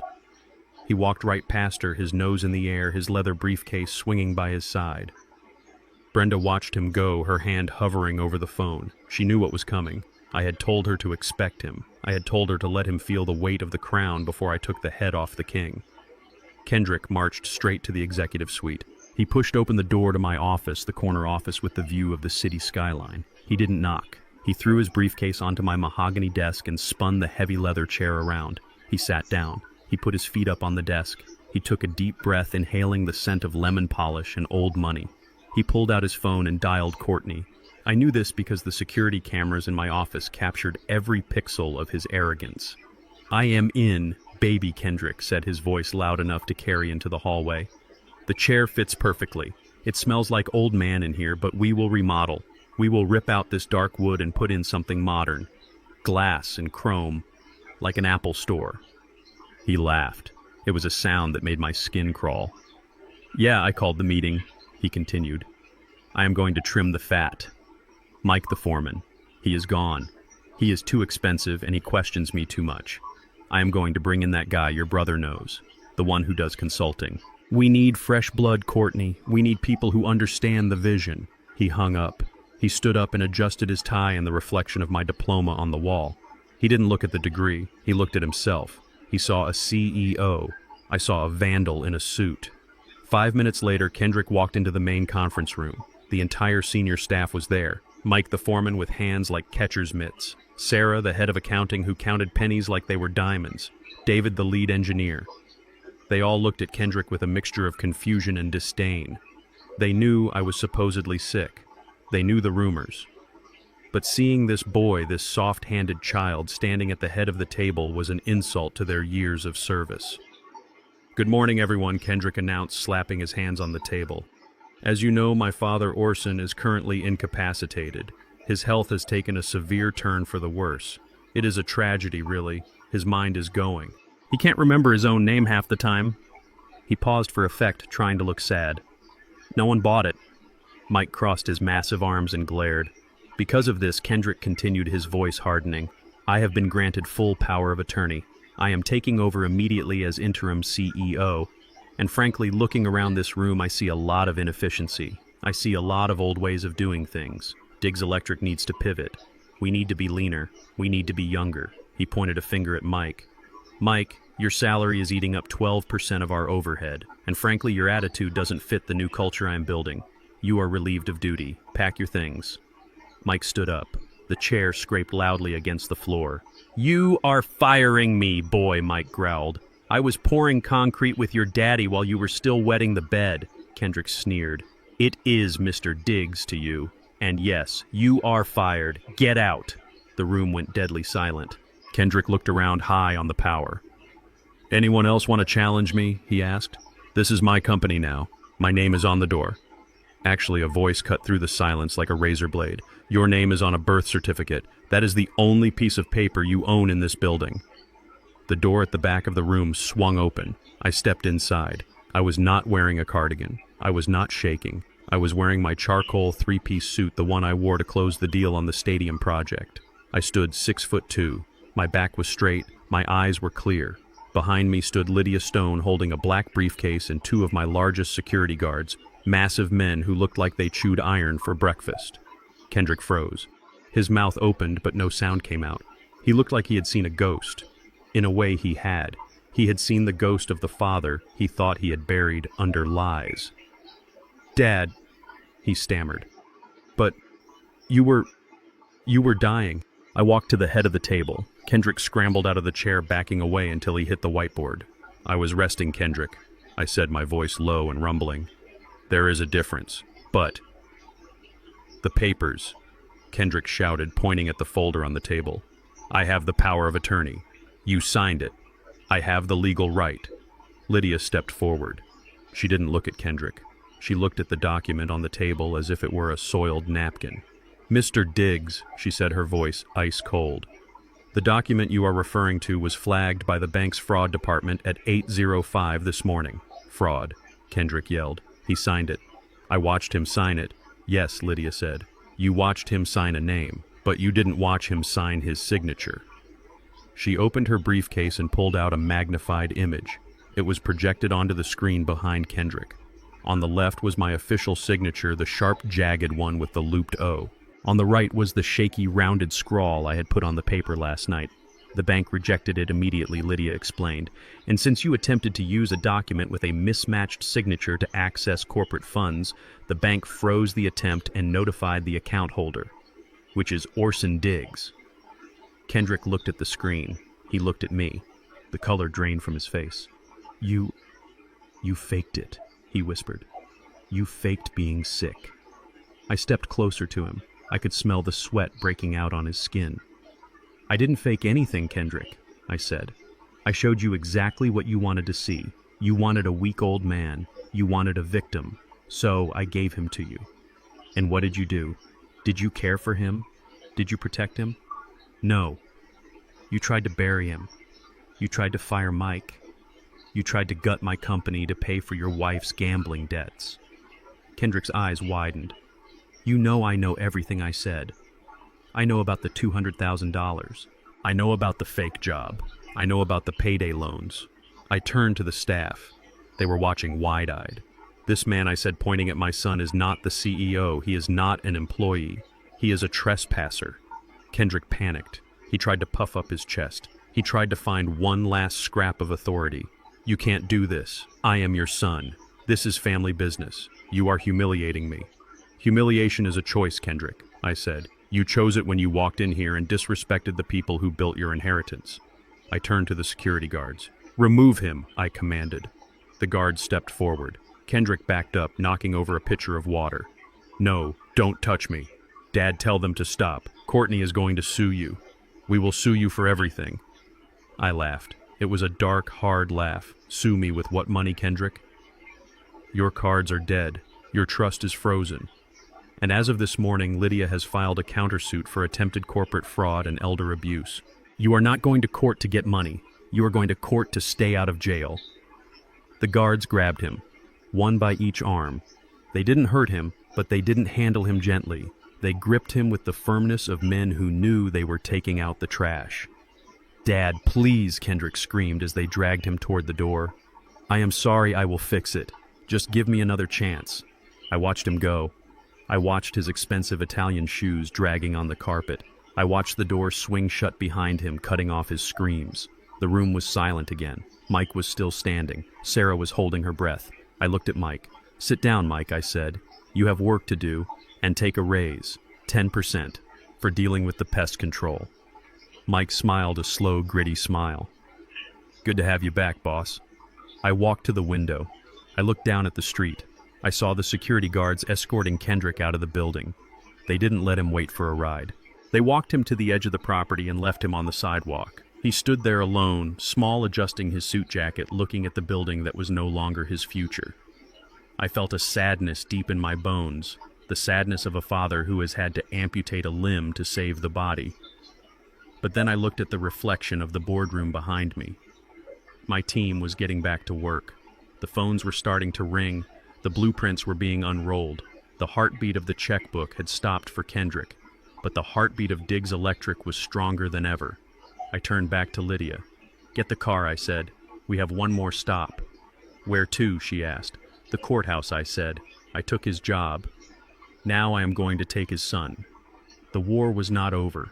The battle of the boardroom was won, but the battle for Leo was just beginning. And I had never lost a fight when the prize was worth dying for. I buttoned my jacket. Orson Diggs was back in business. And business was good. You would think that after being evicted from a mansion, caught lying to the police, and watching her husband get thrown out of his own father's company, a woman like Courtney might finally learn the value of humility. You would think she would retreat, find a quiet corner, and try to rebuild her life with some dignity. But humility is a foreign language to a narcissist. When their world catches fire, they do not grab a hose. They grab a mirror to make sure they look good in the orange glow. Courtney did not go into hiding. Instead, she decided to double down on the delusion. She organized a high tea. She held it at the Gilded Cage, the most expensive patio cafe in the city. It was a place where a cucumber sandwich cost $20, and the water was imported from glaciers that no longer existed. She invited 15 of her closest friends, the same women who had shared her defamatory posts about me, the same women who were currently whispering about how tragic it was that the Diggs family had fallen apart. She framed the event as a fundraiser for baby Leo. She called it the Leo Defense Fund. She told everyone that I had frozen their assets illegally and that she needed help to pay for legal fees to protect her child from a monster. I sat in my truck across the street. I watched through the window. She was wearing a white dress and a wide-brimmed hat. She looked like a movie star. She was laughing, touching the arms of her friends, pouring tea from a silver pot. She looked untouchable. She looked like she had won. Mo, my private investigator, sat in the passenger seat next to me. He was eating a bag of peanuts and shaking his head. "She has nerve," Orson, Mo said. "I will give her that.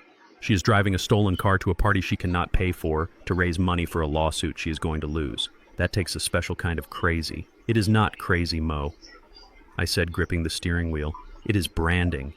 She thinks if she smiles bright enough, the darkness will not catch her. She thinks the Mercedes parked out front proves she is still the queen." I looked at the G-Wagon parked directly in front of the cafe entrance. It was shining in the sun. It was a beautiful machine. I had paid $150,000 for it. It was leased under the company name for executive transport. Courtney had claimed it as her personal chariot the day she married Kendrick. She treated it better than she treated my son. "Is the repo team ready?" I asked. Mo checked his phone. "They are turning the corner now." "And Orson, are you sure about the flyers?" "That is nuclear." I looked at the stack of papers on the dashboard. They were copies. High-resolution color copies of Courtney's credit card statements, her gambling losses, and the rejection letters from 3 different banks citing excessive debt. "She wanted to tell a story about money," I said. "She told the world I cut her off because of her race. She told the world I was stingy. I am just providing the footnotes. I am just showing the math." Mo chuckled. It was a dry, dark sound. "Let the math begin." The first thing the ladies at the tea party noticed was the sound. A high tea is supposed to be a quiet affair filled with the clinking of china and the murmur of polite gossip. It is not supposed to be interrupted by the guttural roar of a heavy-duty diesel engine. The tow truck I had hired was not a small pickup. It was a flatbed hauler, the kind used to move construction equipment. It was painted bright yellow and it smelled of grease and labor. It pulled up right in front of the cafe, blocking the view of the manicured gardens. The driver, a man named Rick, who had worked for me for 10 years, hopped out. He was wearing his neon safety vest and dirty work boots. The conversation at Courtney's table stopped. I saw heads turn. I saw Courtney stand up, her face flashing with annoyance. She waved her hand, gesturing for the truck to move as if she could traffic control reality with her will alone. Rick did not move. He walked straight to the Mercedes. He knelt down and began hooking the chains to the front axle. Courtney froze. Then she bolted. She ran out of the cafe, her heels clicking frantically on the pavement. Her friends followed a flock of confused birds in designer feathers. "Excuse me," Courtney screamed, grabbing Rick's shoulder. "What do you think you are doing? Get away from my car!" Rick stood up. He wiped his hands on a rag. He did not look intimidated. He looked bored. "I have a repossession order for this vehicle, ma'am," Rick said, his voice loud enough for the outdoor diners to hear. "The leaseholder, Diggs Electric, has reported unauthorized use of company property. I am taking it back to the yard." Courtney's face went from pale to red in a second. "Unauthorized. My husband is the CEO. This is my car. You unhook it right now or I will have you arrested." Rick ignored her. He walked to the control panel on the side of the truck and pulled the lever. The hydraulic winch began to whine. The chains tightened. The front of the Mercedes lifted into the air. "No," Courtney shrieked, grabbing the door handle of the car as if she could hold it down. "Stop it. This is a mistake. My father-in-law is doing this. He is sick. He is confused." That was my cue. I opened the door of my truck. I did not run. I walked. I walked slowly across the street carrying the stack of papers. Mo followed me looking like my bodyguard. I stepped onto the sidewalk. The winch stopped whining. The car was halfway up the ramp, hanging at an awkward angle, exposing the dirt underneath the chassis. "I am not confused, Courtney," I said. Courtney spun around. When she saw me, her eyes widened in genuine terror. She looked at her friends, then back at me. She realized she was trapped. "Orson," she hissed, her voice trembling. "Don't do this here. Please. We can talk."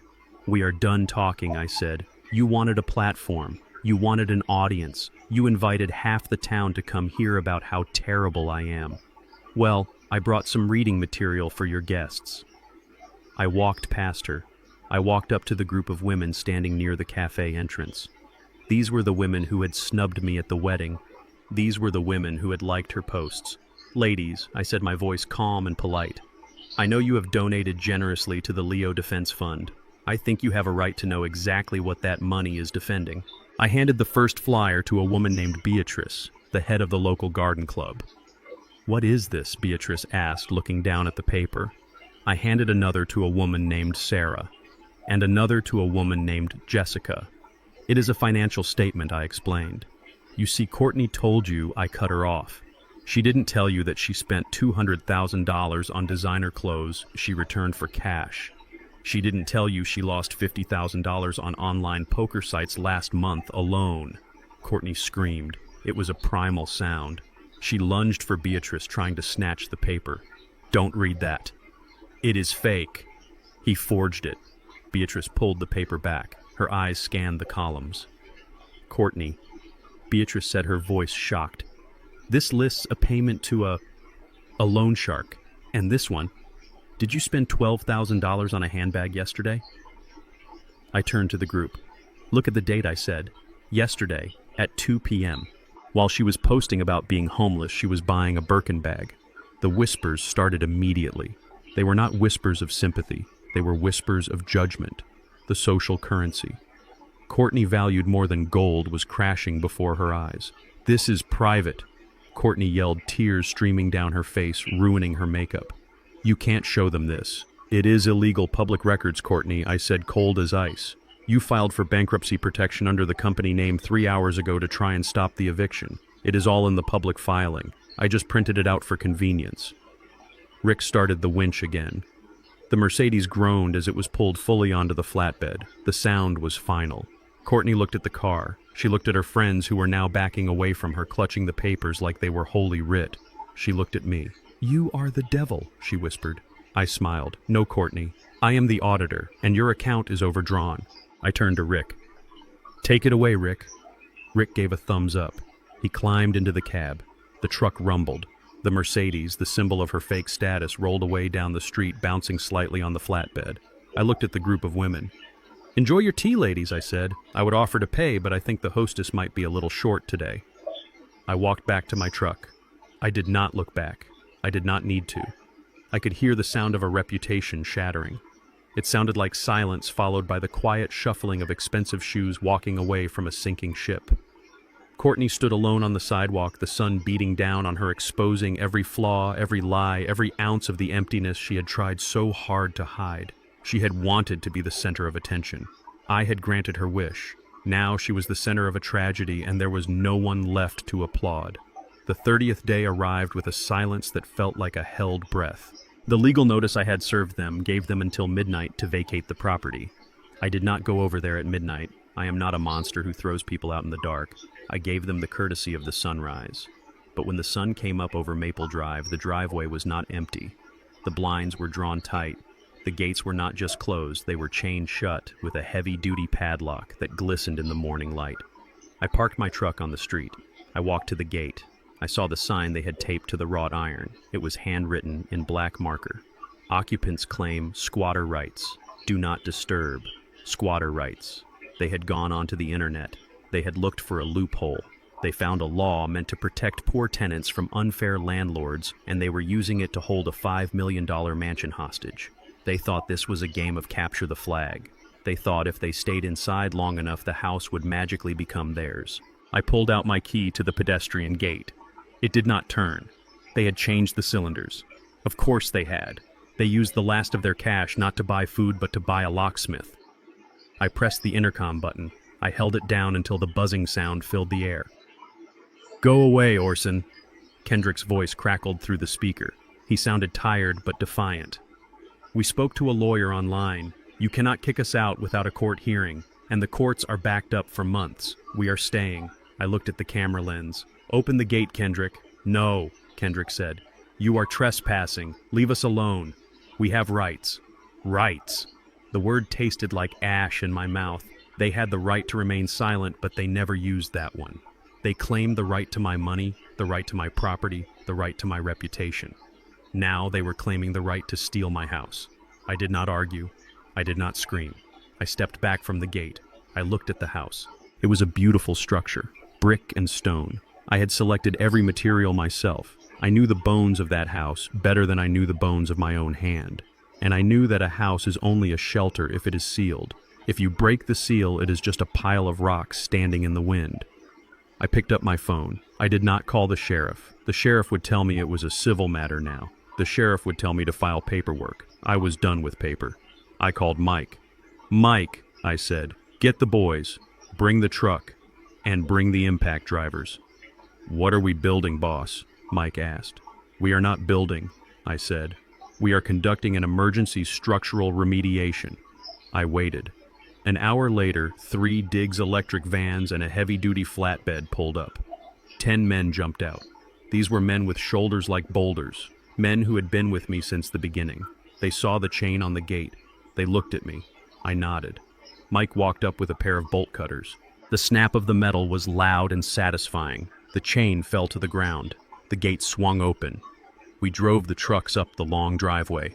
We parked right in front of the fountain. I could see the curtains moving. I could see eyes peeking out. They were terrified. They probably thought I was coming to drag them out by their hair. I walked to the front door. I pounded on it with my fist. "Last chance, Kendrick. Open the door and leave with dignity. Go to hell." Courtney screamed from behind the wood.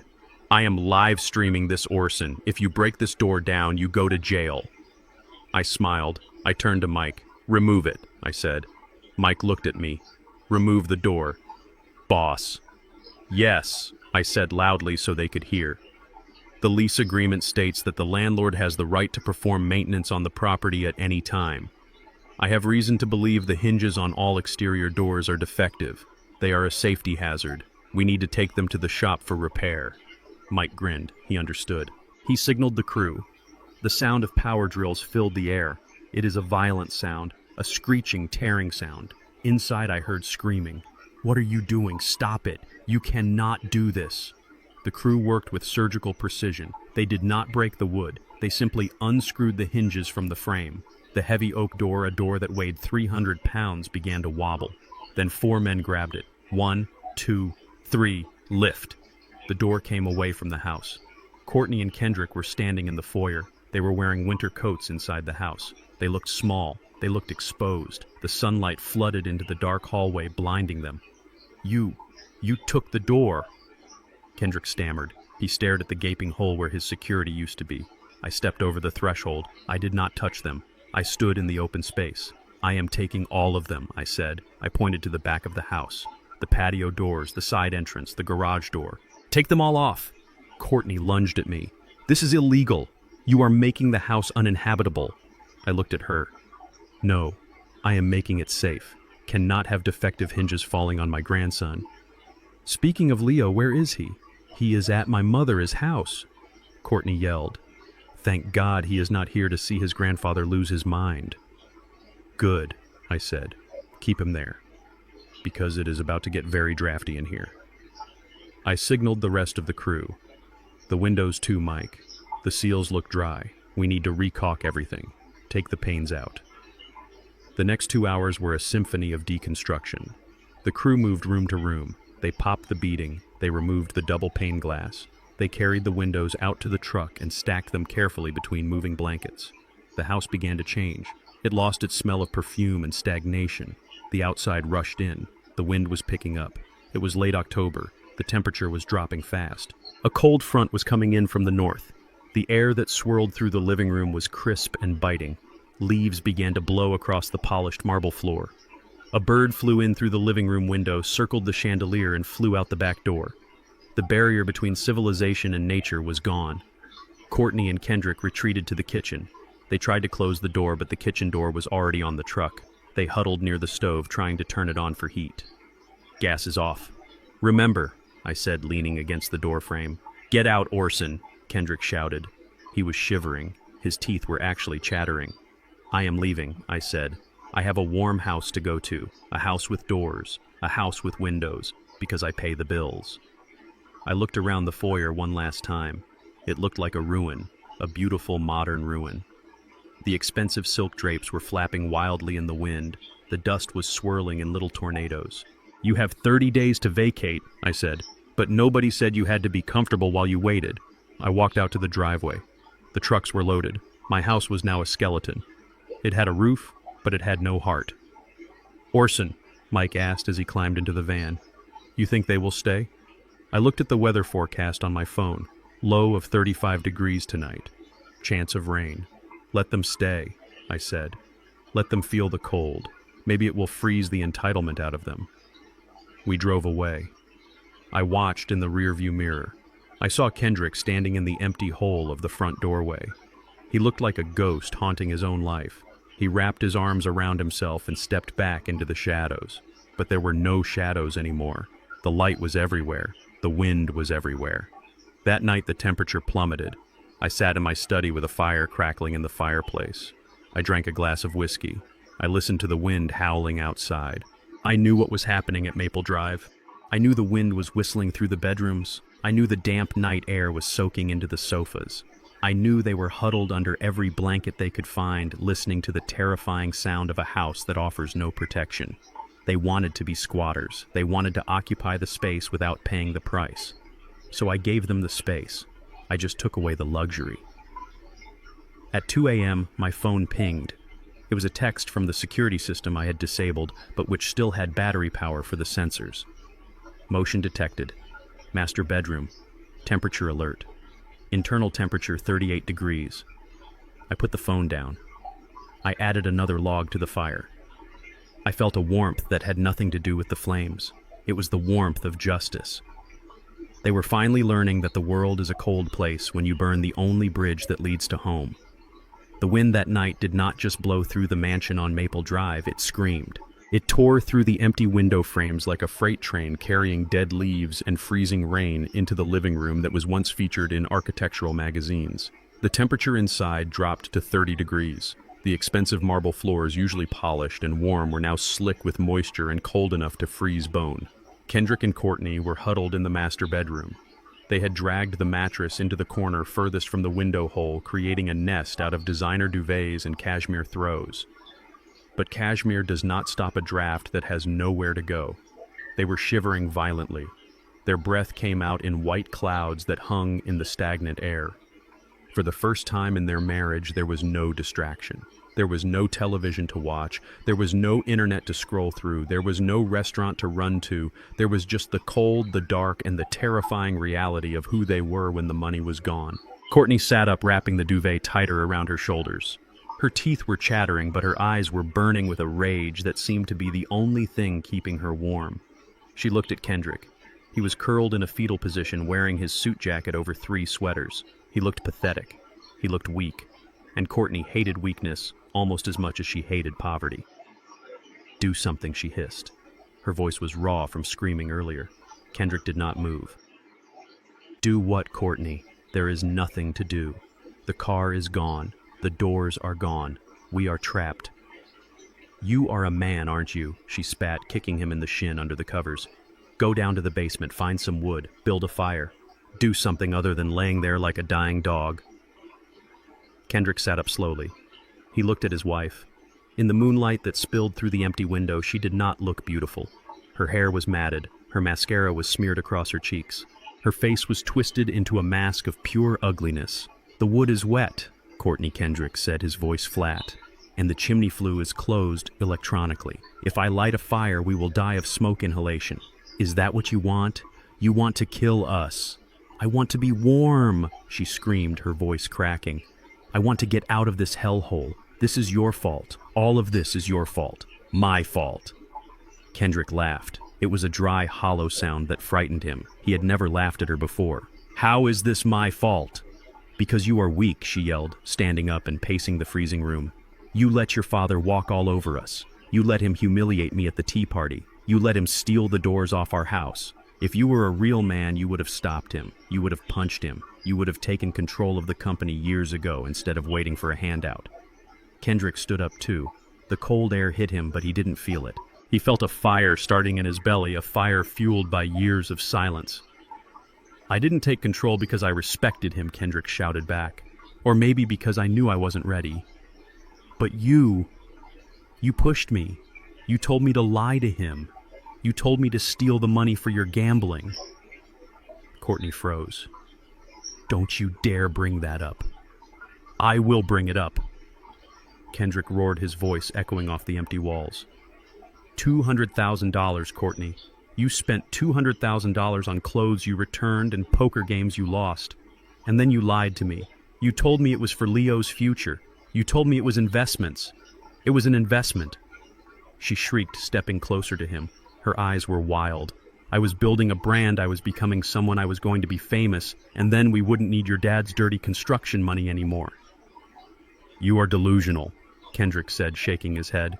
"You are not famous. You are a laughingstock. Dad showed everyone the receipts. Everyone knows you are a fraud. And now look at us. We are freezing in a house with no doors because you couldn't stop buying things we didn't need."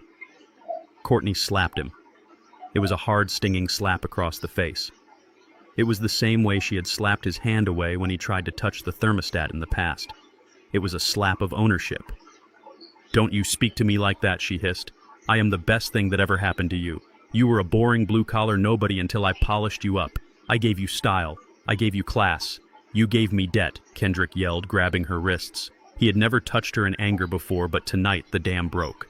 "You gave me nothing but anxiety and debt. I lost my father because of you. I lost my job because of you. I lost my dignity because of you. And for what? So you could pretend to be a princess." He let go of her wrists and shoved her backward. She stumbled onto the mattress. "I am done," Courtney Kendrick said, his chest heaving. "I am done with the lies. I am done with the games. Tomorrow morning, I am walking out of here. I am going to apologize to my dad. I am going to beg him for a job shoveling gravel if I have to. And I am leaving you." The silence that followed was heavier than the wind. Courtney sat on the mattress, staring up at him. Her face went blank. The anger vanished, replaced by something much colder. A calculated malice. She realized she was losing control. She realized her ATM was walking away, and if she couldn't control him, she would destroy him. She started to laugh. It was a low, soft giggle that grew into a cackle. "You are leaving me?" she asked, wiping a tear from her eye. "You think you can just walk away?" "Watch me," Kendrick said, turning toward the doorless hallway. "You can't leave," Courtney said softly, "because if you leave, you will never see Leo again." Kendrick stopped. He turned back.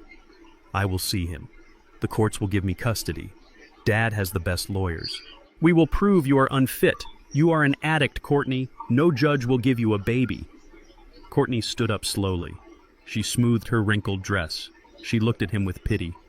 "You really are stupid, aren't you, Kendrick? You think a DNA test cares about my gambling debt. Kendrick frowned. What are you talking about? Courtney smiled. It was the cruelest smile Kendrick had ever seen.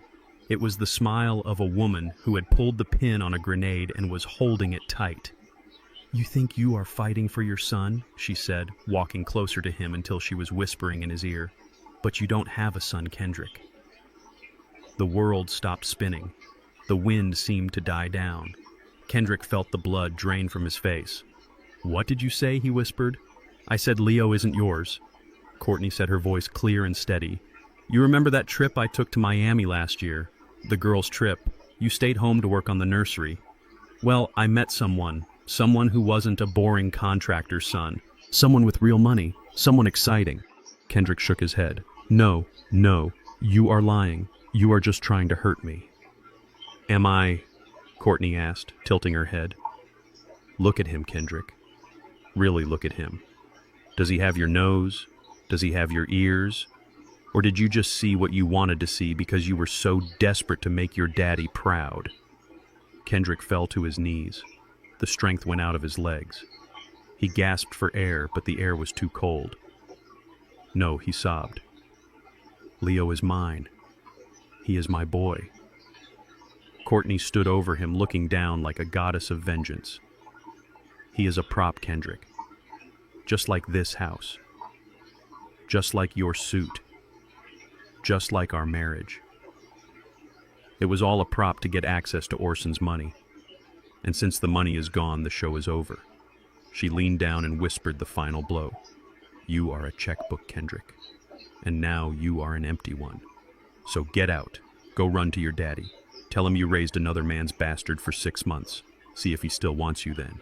Kendrick let out a scream that tore his throat apart. It was a scream of pure agony, a sound of a soul breaking in half. He scrambled to his feet. He couldn't look at her. He couldn't look at the monster he had slept next to for 3 years. He ran. He ran out of the bedroom. He ran down the hallway where the wind howled like a choir of ghosts. He ran down the stairs, tripping and stumbling, bruising his knees, but feeling nothing. He ran through the foyer where the door used to be and burst out into the night. It was raining now, a freezing, sleeting rain that stung his skin. He didn't have a coat. He didn't have shoes. He was wearing his socks. But he didn't stop. He ran down the long driveway past the fountain that was dry, past the gate that was broken. He ran onto the main road. The asphalt tore at his feet. The rain soaked his clothes, instantly chilling him to the marrow. But the cold outside was nothing compared to the cold inside his heart. He didn't know where he was going at first. He just knew he had to get away from the poison. He had to get away from the lie. But as his feet pounded the pavement, a homing beacon activated deep in his mind. There was only one place left. There was only one person who had ever told him the truth. He ran for 3 miles. He ran until his lungs burned and his legs felt like lead. He ran until the lights of the city faded and the familiar street lights of his childhood neighborhood appeared.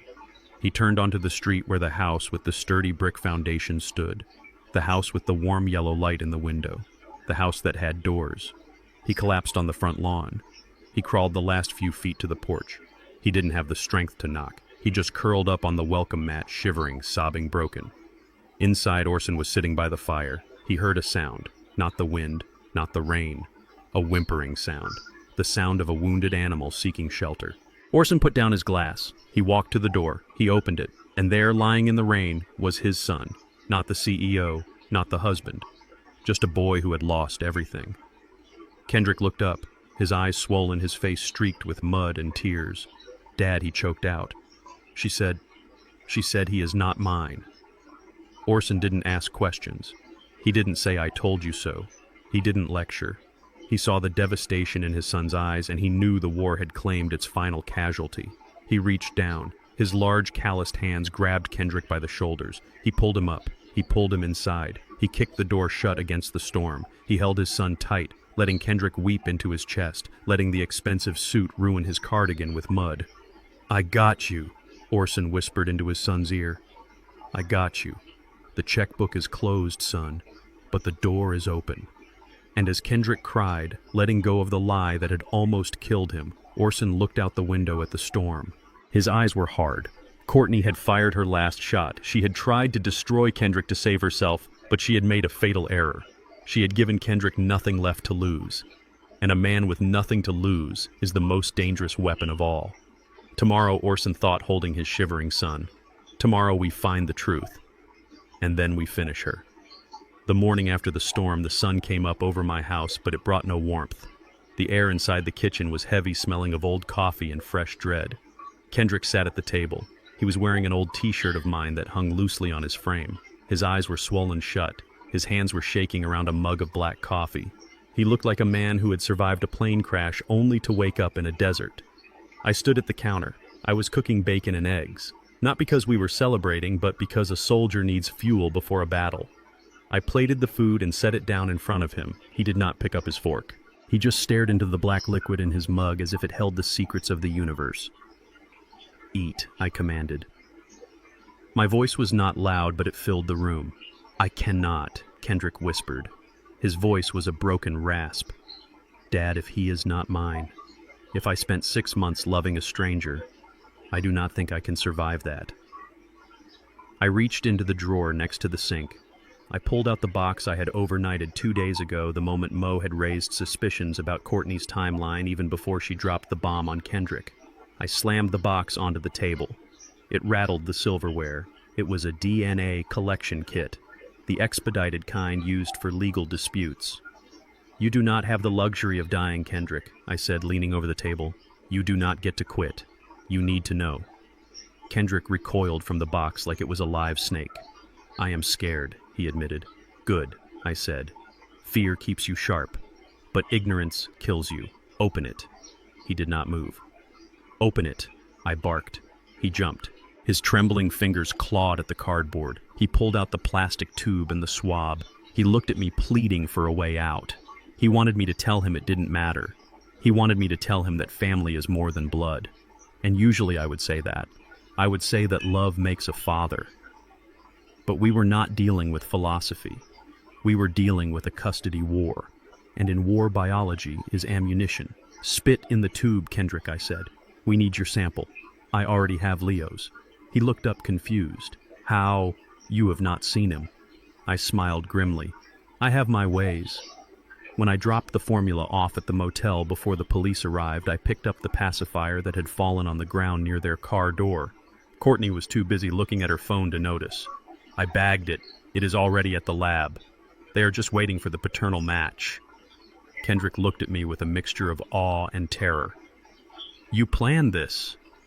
"I am always planning," I said. "Spit." He spat into the tube. It took him a long time to produce enough saliva because his mouth was so dry from fear. When it was done, I sealed the biohazard bag.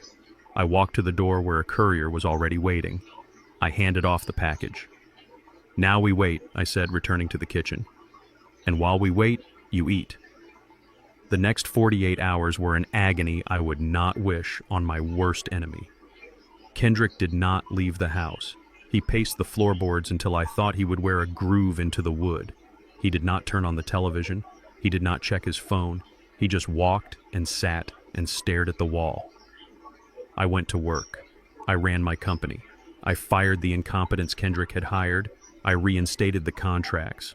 I kept busy because if I stopped, I would have to think about the possibility that Courtney was telling the truth. If Leo was not a Diggs, if my grandson was a lie, then the last remnant of hope for my legacy was gone. But more than that, it meant Kendrick had been hollowed out for nothing. On Thursday evening, the email arrived. I was sitting in my study. Kendrick was on the sofa asleep from sheer exhaustion. The notification pinged on my laptop. Priority lab results. Subject paternity test, 8944. I froze. My finger hovered over the mouse. I had signed multi-million-dollar contracts with less hesitation. I took a deep breath. I clicked. The document opened. It was a lot of medical jargon charts and numbers. I scrolled to the bottom, to the summary. Probability of paternity 99.9998%. I read it again. 99.9998%. Leo was his son. He was my grandson. The blood was undeniable. The science was absolute. I felt a rush of relief so powerful it almost knocked the wind out of me. But then a second later, the relief turned into a cold, hard rage. If Leo was his son, that meant Courtney knew. She knew. She lied. She did not lie to cover up an affair. She did not lie to protect a secret. She looked her husband in the eye, a man she had vowed to love, a man who was breaking apart in front of her, and she told him his child was a bastard. She planted a knife in his heart and twisted it not because it was true, but because she wanted to see him bleed. She wanted to hurt him so badly that he would never recover. She used the identity of an innocent baby as a torture device. I stood up. I walked into the living room. "Kendrick," I said. He woke up instantly. He sat up, his eyes wide, his chest heaving. Did it come?" he asked. I did not smile. This was not a happy moment. This was a moment of clarity. I handed him the laptop. "Read it," I said. Kendrick took the computer. His hand shook so hard the screen wobbled. He squinted at the numbers. He read the line. He stopped breathing. He read it again. Then he let out a sound that was half laugh, half sob. "He is mine," he whispered. "He is really mine. He is yours," I said. "The science does not lie." Kendrick dropped the laptop onto the cushion. He put his head in his hands. He started to cry. But these were not the tears of the other night. Those were tears of despair. These were tears of relief, followed quickly by the dawning realization of what had been done to him. "She lied," Kendrick whispered through his fingers. "She looked me in the face and said he wasn't mine." "Why? Why would she do that?" "Because she is evil, Kendrick," I said, my voice low. "Do not look for a complex reason. Do not look for trauma or excuse. She saw you were leaving her. She saw her bank account walking out the door, so she tried to kill you. She couldn't use a gun, so she used the one thing she knew would destroy you. She tried to make you abandon your own flesh and blood." Kendrick looked up. His face changed. For the first time in his life, the softness was gone. The boy who wanted everyone to like him, the boy who bought olive trees to please a narcissist, vanished. In his place sat a man who had looked into the abyss and survived. "She wanted me to leave him," Kendrick said, his voice steadying. "She wanted me to think he was nothing so I would stop fighting for him. She wanted to keep him as a bargaining chip for alimony." "Yes," I said. "She held a baby hostage. She is not a mother. She is a kidnapper."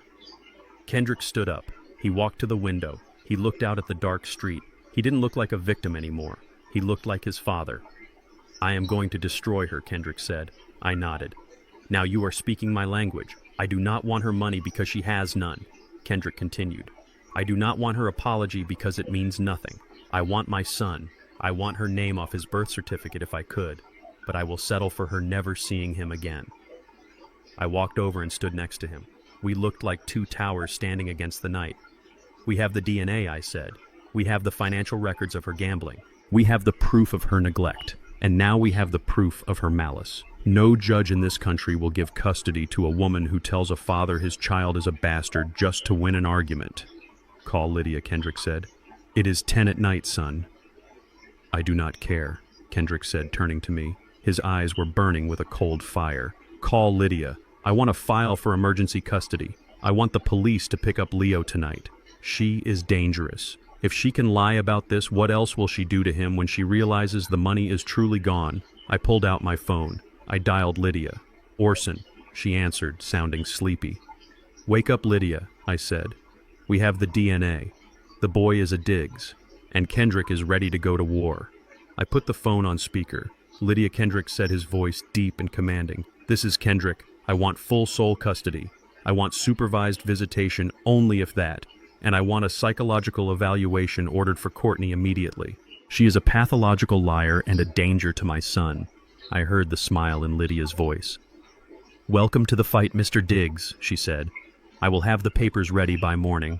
Kendrick hung up the phone. He looked at me. "Let's go get him, Dad," he said. I put a hand on his shoulder. "We will," I said, "but first we sleep. Because tomorrow we do not just win a court case. Tomorrow we save a life." Kendrick nodded. He walked to the stairs. He did not slump. He did not shuffle. He walked with the heavy, purposeful stride of a father who has a job to do. I watched him go. I realized then that I hadn't lost my son. I had just been waiting for him to grow up. It took a storm to break the shell, but the man who emerged was stronger than the boy who had entered. Courtney had made a fatal mistake. She thought she was breaking a weak man. Instead, she forged a strong one, and God help her when the hammer came down. The courtroom smelled of floor wax and fear. It was a smell I knew well from years of contract disputes, but today, the stakes were not money. The stakes were a life. I sat in the back row behind the wooden railing. I wore my black suit.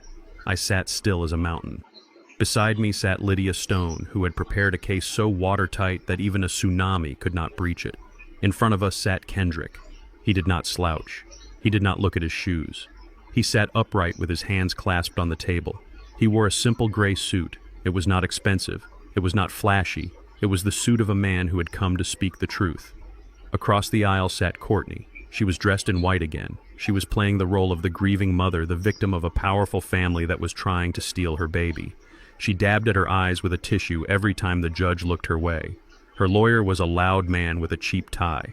He started by painting me as a tyrant. He called me a manipulator who used money to control my children.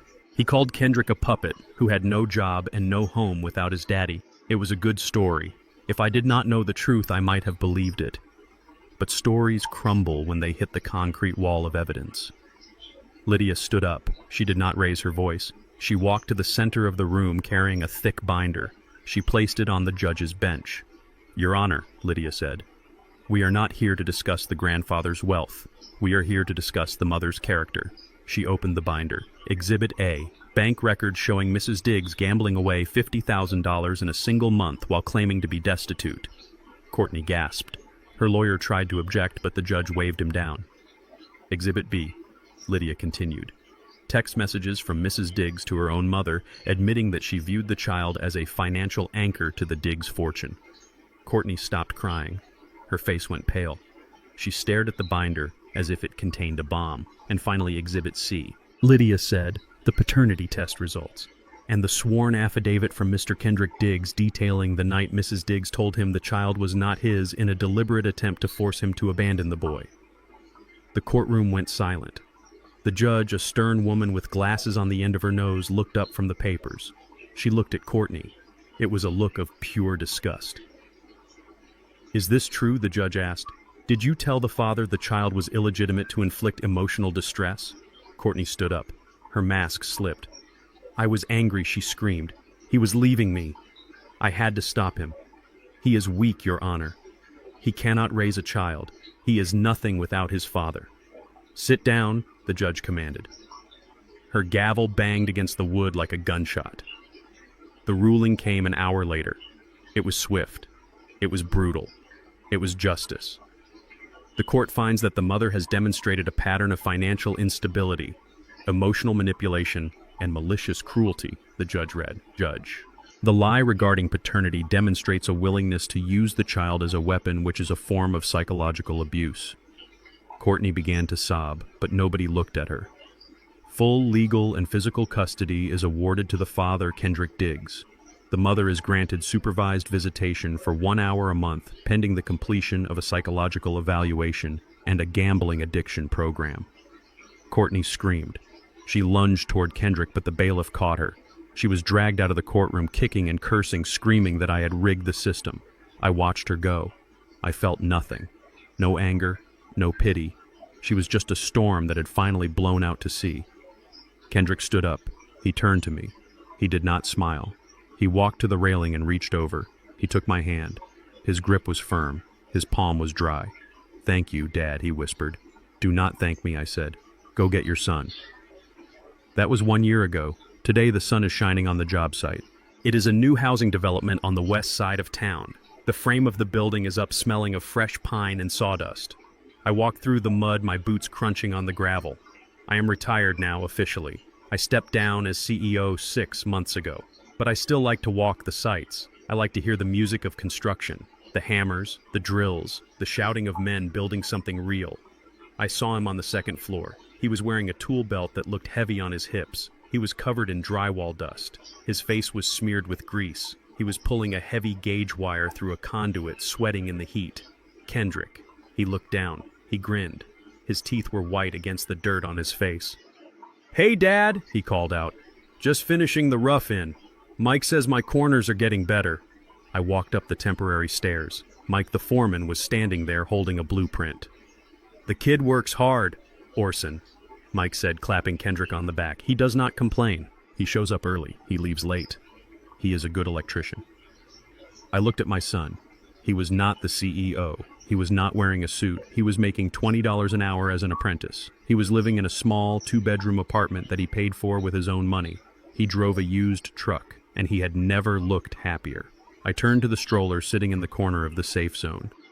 Leo was sitting there playing with a plastic hard hat. He was 18 months old now. He had big brown eyes and a smile that could light up a city block. I picked him up. He felt solid in my arms. He smelled like baby powder and sunshine. I reached into my pocket. I pulled out a small velvet box. Kendrick wiped his hands on a rag. "What is that, Dad?" I opened the box. Inside lay the gold brooch. The diamond caught the sunlight reflecting 1,000 rainbows onto the unfinished walls. I took it back for a reason, I said, looking at Kendrick. "I told you that you were just a checkbook. I was wrong. I was einustro. You were a man who had forgotten his name. But you found it again. You found it in the mud. You found it in the truth." I pinned the brooch onto Leo's denim overalls. It looked heavy on him, but he patted it with his chubby hand and laughed. "This does not belong to a rich man," I said. "It belongs to a Diggs. And a Diggs is a man who builds. A Diggs is a man who protects." Kendrick touched the brooch. His eyes were wet. "I will tell him the story one day," Kendrick said. "I will tell him how his grandfather saved us." "No," I said, shaking my head. "Tell him how his father saved himself." I looked out at the city skyline. I saw the buildings I had wired. I saw the lights I had turned on. But looking at my son standing there, dirty and proud, and my grandson holding onto my finger, I realized that this was the only project that mattered. Legacy is not the money you leave behind. It is not the buildings with your name on them. It is not the trust funds or the stocks. Legacy is the moment when everything falls apart and you choose to stand up. Legacy is looking at the wreckage of your life and picking up a hammer instead of a bottle. Legacy is the courage to be a father when it would be easier to be a victim. I kissed Leo on the forehead. "Let us go get lunch," I said. "I am buying." "But you are driving, Kendrick. My truck is parked in the back." Kendrick smiled. He took the keys from my hand. "Yes, sir," he said. We walked down the stairs together, 3 generations of men. The checkbook was closed. The account was settled. But the heart was full. And for the first time in a long time, the foundation was solid. This journey taught me that a man's worth is never defined by the balance in his bank account, but by the backbone he shows when the money runs out. I spent years thinking I was protecting my family by shielding them from the world, but I realized I was only crippling them. True love isn't about giving handouts. It is about teaching survival. I learned that family isn't just blood. It is loyalty, respect, and the courage to stand together in the storm. The checkbook is finally closed, but my heart is open, and for the first time it is full. If you have ever had to cut off a toxic family member to save your own sanity, hit that like button. And tell me in the comments, would you have forgiven Kendrick, or did he deserve to stay in the cold? Don't forget to subscribe for more stories of justice. See you in the next one.